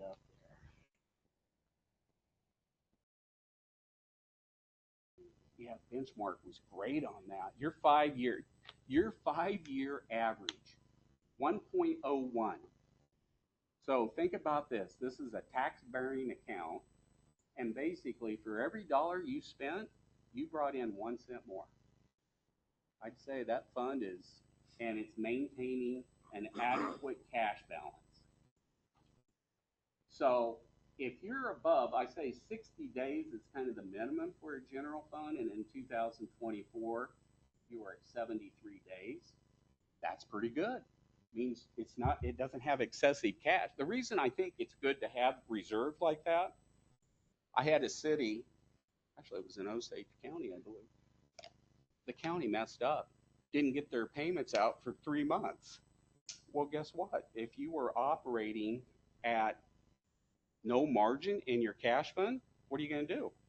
You have to move stuff around to make it work. So that is a solid fund, which is good because it's the backbone. Then I broke down, if we need to shut down, you need to let me know because I could tell you right now, I could talk because I'm on a roll right now, but I know how it gets with. Usually people they'll tease me with their red light and go, Mike, the red light just came on. But you let me know. Are we getting pretty close, you think? Uh, what number? What number? 31. Yeah, we're about there. Okay. So, and some of this stuff I think you guys can look at, but these are just trends. And remember when I said population? This is why. You break it down, so much easier to look at. If you were a taxpayer, you want to know, well, hey, how much am I paying for to have police protection? $508 a year. A little easier to understand, right? As opposed to saying, hey, we spent over $2 million or whatever. That doesn't really register. So that's why I like looking at that. I like looking at the trends to see if how we're growing in these areas. So something to look at. Which I will say, your sales tax, though, 7.36% growth rate in that area. It's crazy. Sewer. Remember when I said I wanted to know what the household median income was? Because I wanted to calculate your affordability. If that index or that ratio is below 1.50, and this comes from the EPA, your rates are very high. 4.23, and that's where I put BPU, but I think it's unified government. But that's what you pay on a per thousand basis. Only point here is when there's rates that are being discussed, it's always trying to match up rates with a variable rate and a fixed rate. That's a variable rate. So, and I think you guys are at 393. So sometimes you can get mismatches between base rates and rates, in my case, per thousand. So, but overall, this fund seems to have, especially on the cash position, you'll notice the last couple years, we shoot up, we shoot down. Now, I will say, and correct me here if I'm wrong, I was thinking we're short 1 month. Is it 1 month, or you guys do it every? Yeah, and it seems like the one in December got pushed to January. So, and you'll notice the 1 year where it's up to 921. Sometimes I'm thinking we're getting, because we're cash basis. So it's when the cash hits. So, but the 248 days, you're way ahead. 180 is the benchmark. So you've got plenty of room in that fund. And that's been performing well. Budget-wise, one of the things I always look at on cities' budgets is how tight is it? Meaning, if I budgeted and have the authority of $1, did I only spend 50 cents of it? And then you'd probably go, why are we budgeting so high? In your case, you were at 80 some percent. And in my mind, anything above 80% when you're looking at actual to budget authority seems to be really good, because you're not. A lot of folks will do this when they prepare budgets. What was our budget last year? They add to it, budget completed. So if you budgeted high, the next year it's going to be high. So I always say it's a plan, even though in the state of Kansas, this should not be your plan. This is statutory. It's done for really one purpose, and that is to calculate your property taxes. Budgeting really should be plan-based, and this is not really the best way to go about it. Your fiscal stability, pretty good, because it's fallen in line. You look at your population and inflation, not bad. I gave you some best practices that how the GFOA, again, kind of goes through a whole budget process, which I utilized this when I was doing a speaking engagement for a bunch of cities down in Wichita. So we got into kind of all this stuff. And the last thing I did is I used scorecard systems, and you'll notice where you got a 76, anything greater than 50, is considered very healthy. Nobody gets 100. So that tells me out of all these different metrics that we looked at, talked about, you guys, you got a strong city. So you've got cash reserves, you've got the ability to do some things. So now I'm done. Michael, this is the most colorful audit presentation I've ever seen since I've sat up here all these years. Well, hopefully it was helpful Yeah, to you. are you sure you're a CPA? Because my brother-in-law's a CPA and he's dry as toast, man.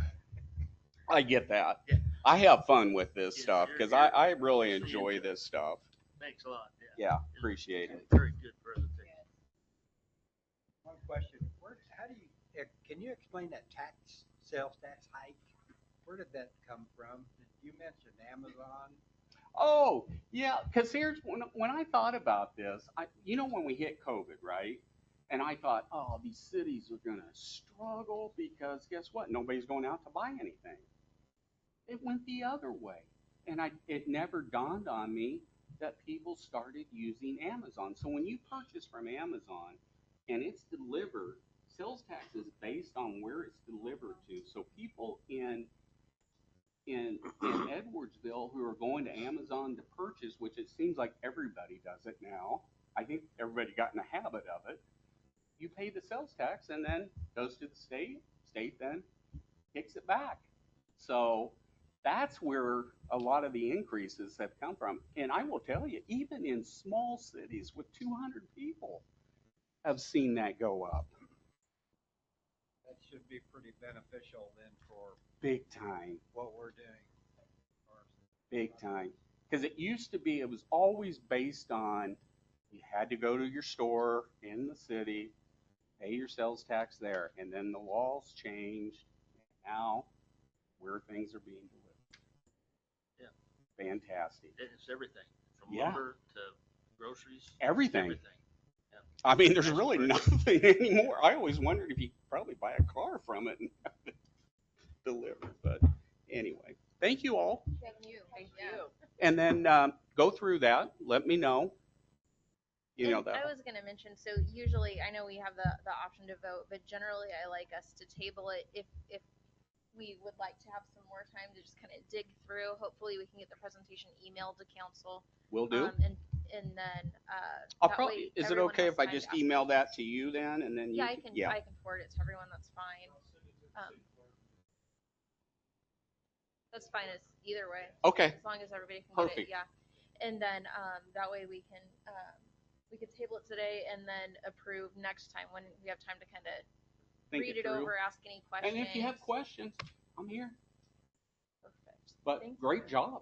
I mean, I was pleased with the entire team. Did a great job. I do have a question. Yes, Did ma'am. you ever get an answer to why you got denied? Did I what? Did you ever get an answer to why you got No. denied? No.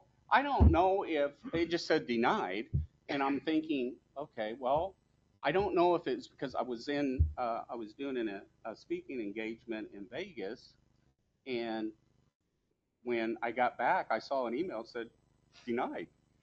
So I don't know if I was supposed to have done something, but then again, I was thinking, this is not complicated. Usually in a small city, county, I just call over the county clerk and go, hey, I need this. And 10 minutes, they send me what I need. Interesting though, huh? Wyandotte County is fun to deal with. Well, Anyway, thank you so much. thank Did you have all. something, Good Derek? seeing everybody. You. Oh, we had one more thing. No, I was gonna make a motion to table. Oh, yes, go ahead. Okay, see y'all. Thank you. Second. We have a motion from Councilman Malat to table, second from Councilman Shriver. Will the clerk please call roll? Yes. Yes. Yes. Yes. Yes. Very good. For an audit, this is one of the main things that our governing body does. This is a governing body audit. I think typically our auditors in and out in 5 minutes. And so to have somebody go through this information so thoroughly so we can understand the projections was really helpful. Great. It was really good. Item number 9, here is staff presentation on the fiscal year 26 budget development.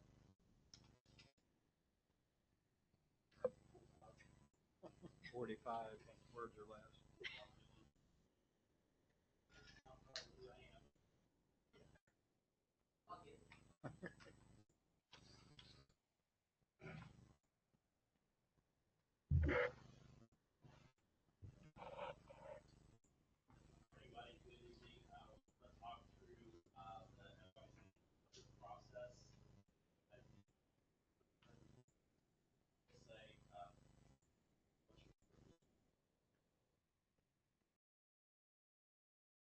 I think that would have been beneficial to say when he was here, so he could have corrected that.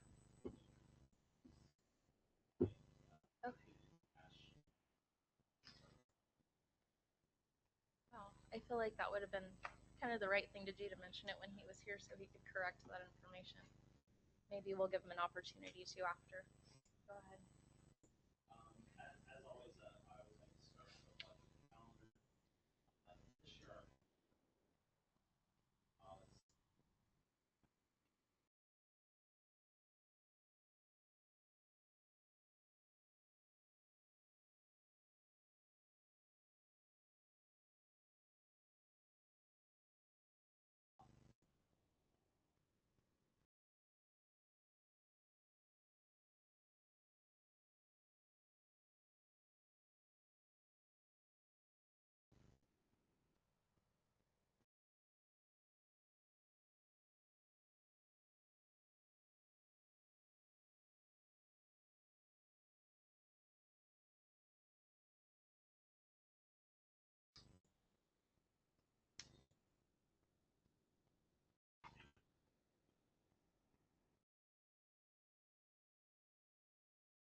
would that 4.5 million be the amount that we brought in for 2025?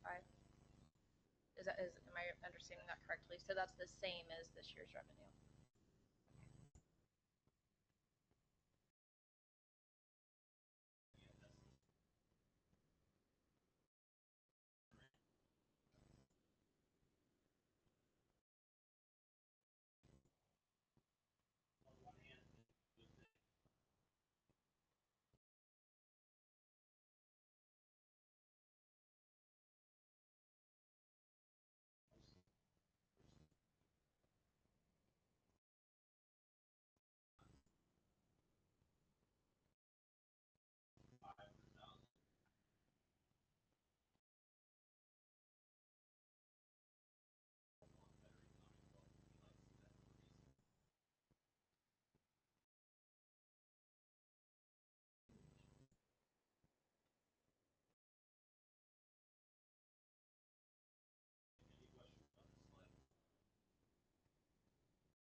In this situation, though, we wouldn't be removing any money from the budget. It's just whether we're increasing by that much, correct?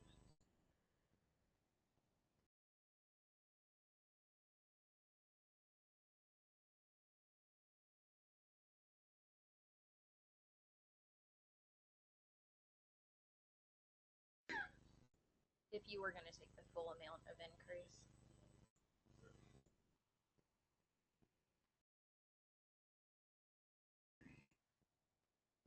I think I said it the opposite way. So if you're saying it would be less 470 if you took the full assessed increase, then that's the difference. Is that 470? Is that correct? So we're not lowering, we're not eliminating a budget because we're not going below last year, correct? Or am I misunderstanding that? Okay.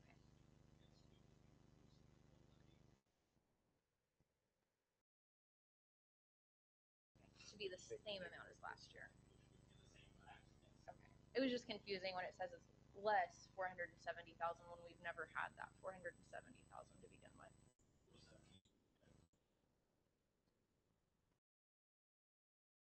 Okay.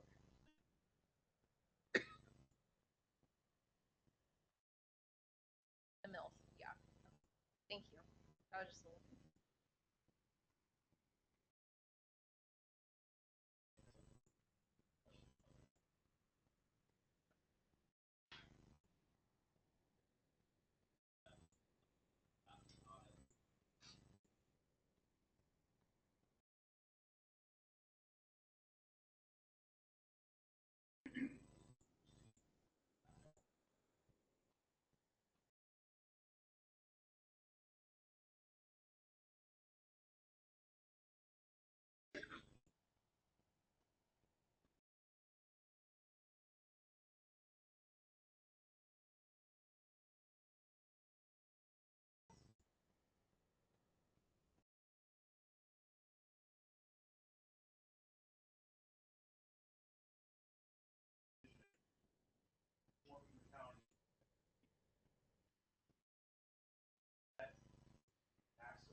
So revenue neutral would cost the city $475,000.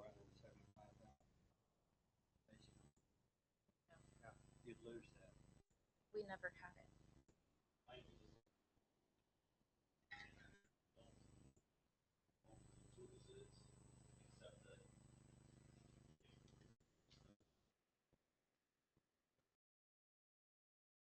It's a profit.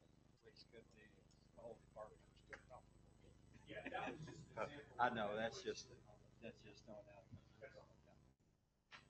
What were the red flags that stood out to you on the audit presentation? Because it sounded too good to be true.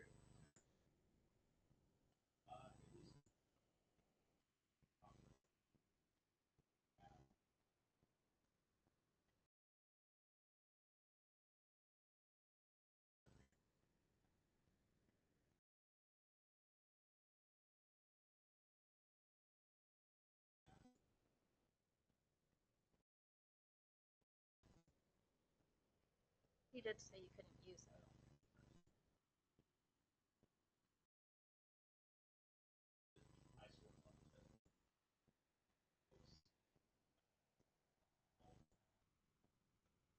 Yeah.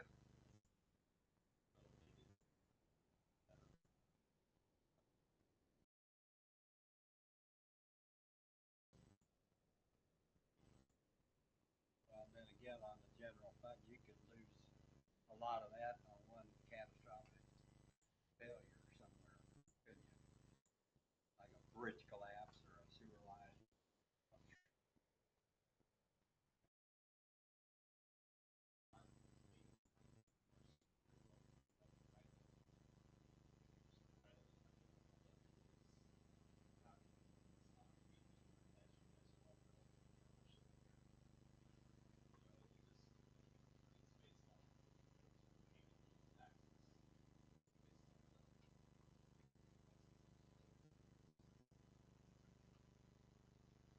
Any other questions regarding the budget?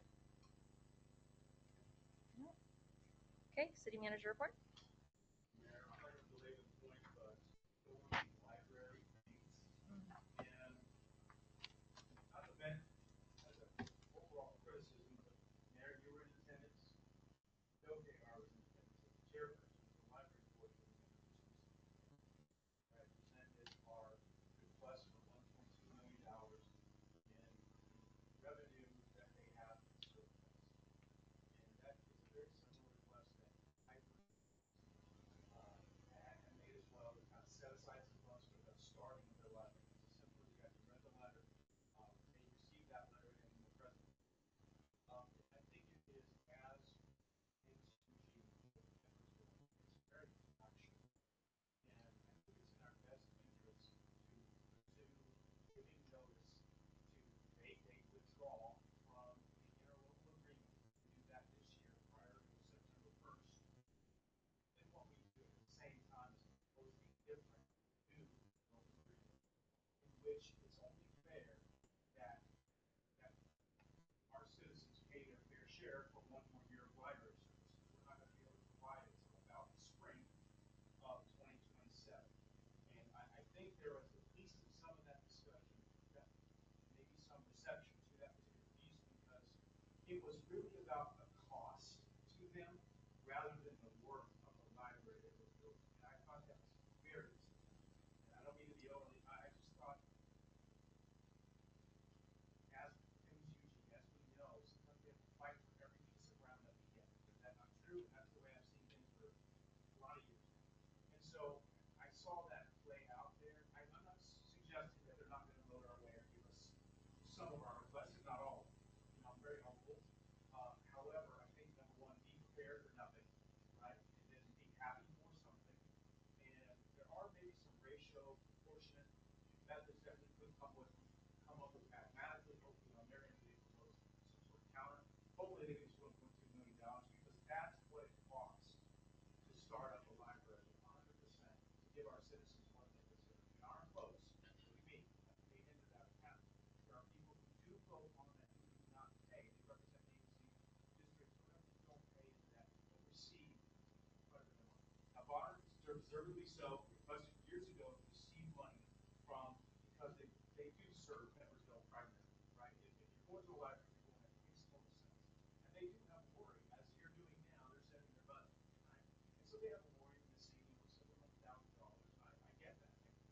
So I think it's fairness that we should propose that they then carry on the mill for the library for 2026. And doing that in a new interval around their tax, as you know, we passed this level, which says they will. So we have some conflicts there. We'll work that out. That's where I'm going. They have another meeting coming up in July.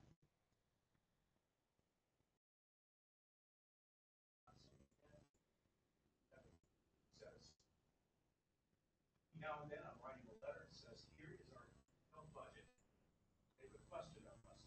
It's high level detail, categorically, on books and breaking down how we would spend it. Was a legitimate concern, hey, we're building you a library. No. Investing $5 million in the library. Very happy. And one of the statements there that stood out in my mind, I actually, was that, you know, hey, how come we didn't prepare for this? You know, we were not prepared that, well, this is actually our prepared.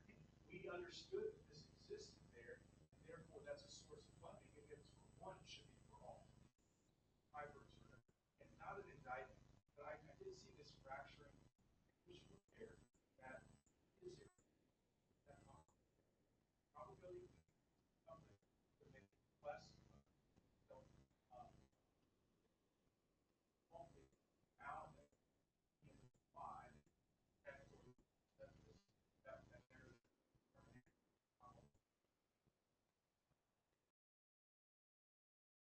proposal we saw had a $1 budget. And the question is, why should we give this? I think we kind of that you're preparing to get off the ground before 2027. Probable library ready.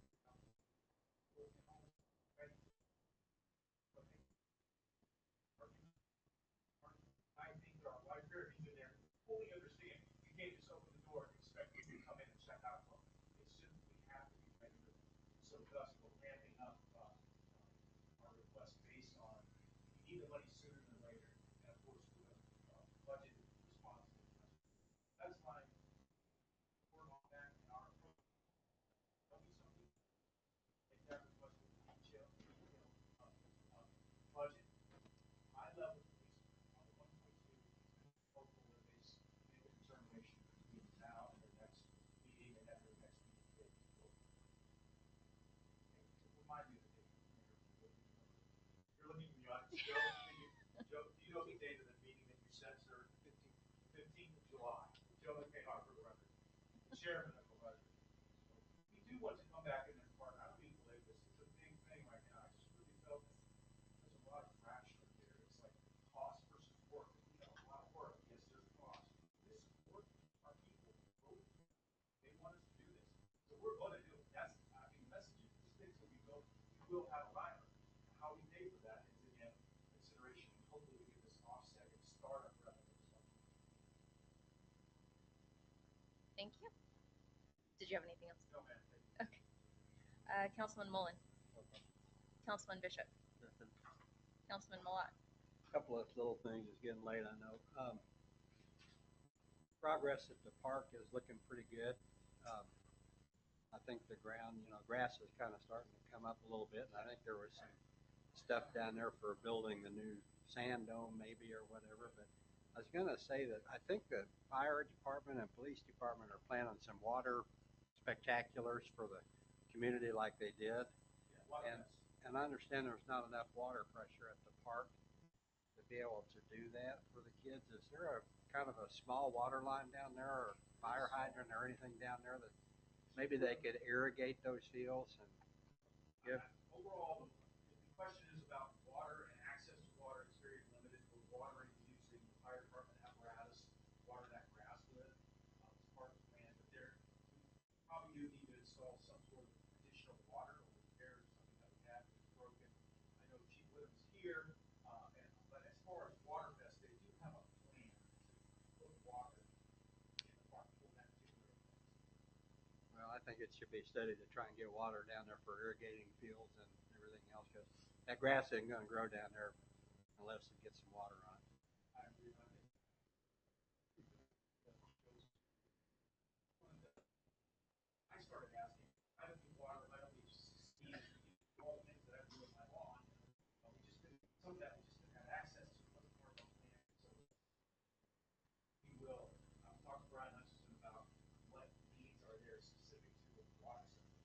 Well, the parks are getting used so much, the soccer and all of that, and I see people playing ball down there. I think we need water down there and get it taken care of.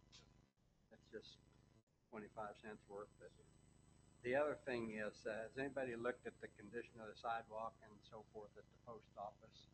I noticed nothing's changed on that. There's bird feces, I guess the word I'll say, I do know we did issue the performance code. and the post office door is about to fall off the hinges. And I think somebody needs to go down there and really look at that. It's part of our city. You know, half of our residents go in that post office daily. It's total embarrassment as far as I'm concerned. That's what I've got. Thank you. Councilman Shriver? Just real quick, do we have the contract for the trash coming up that sometime this year, later on this year? Okay. Just sometime later on in the year. You don't have to. That expires in December, so we do that about September, October, so that we have enough meetings to make a selection, so that Right. it should necessary. And in a few months when things kind of quiet down, whatever, could you give us an update on the delinquent payments for the last, right, for the last couple of years? I mean, just see like how it's come down, what you've done so far on it. Perfect, that's all I have. Councilman Narcox? Okay, well, I will keep it pretty quick. Just about the pet board that we've talked about, it would be great if our governing body members as well as residents would reach out, maybe even be in attendance at that meeting to advocate for funding Edwardsville's startup fees for that library. I've mentioned it before and won't belabor it, but almost half of the board that votes on the tax we've been paying every year does not pay that tax. And that not only did our residents vote to build this library, they've been paying about $500,000 into that fund every year for years. And so we've been paying the money that we're asking for them to invest back into our library instead of investing it into the Kansas City, Kansas Public Library, who doesn't pay $1 into that fund. So it's a great effort. I think we need to continue on it. I think that the interlocal agreement, if we have that to present to them, especially if the UG signs off on it prior to that meeting, would give them a little more peace of mind in funding for a year. Other than that, Edwardsville Historical Society meeting is this Wednesday at 10 a.m. This week, or this month, we will be reviewing 1930s and 40s, so 1930 up to 1950. All are welcome, whether you have information or things you'd like to share with the group or just to come and learn and be a part. Wednesday, 10 a.m. in the room where we vote. Have a great evening.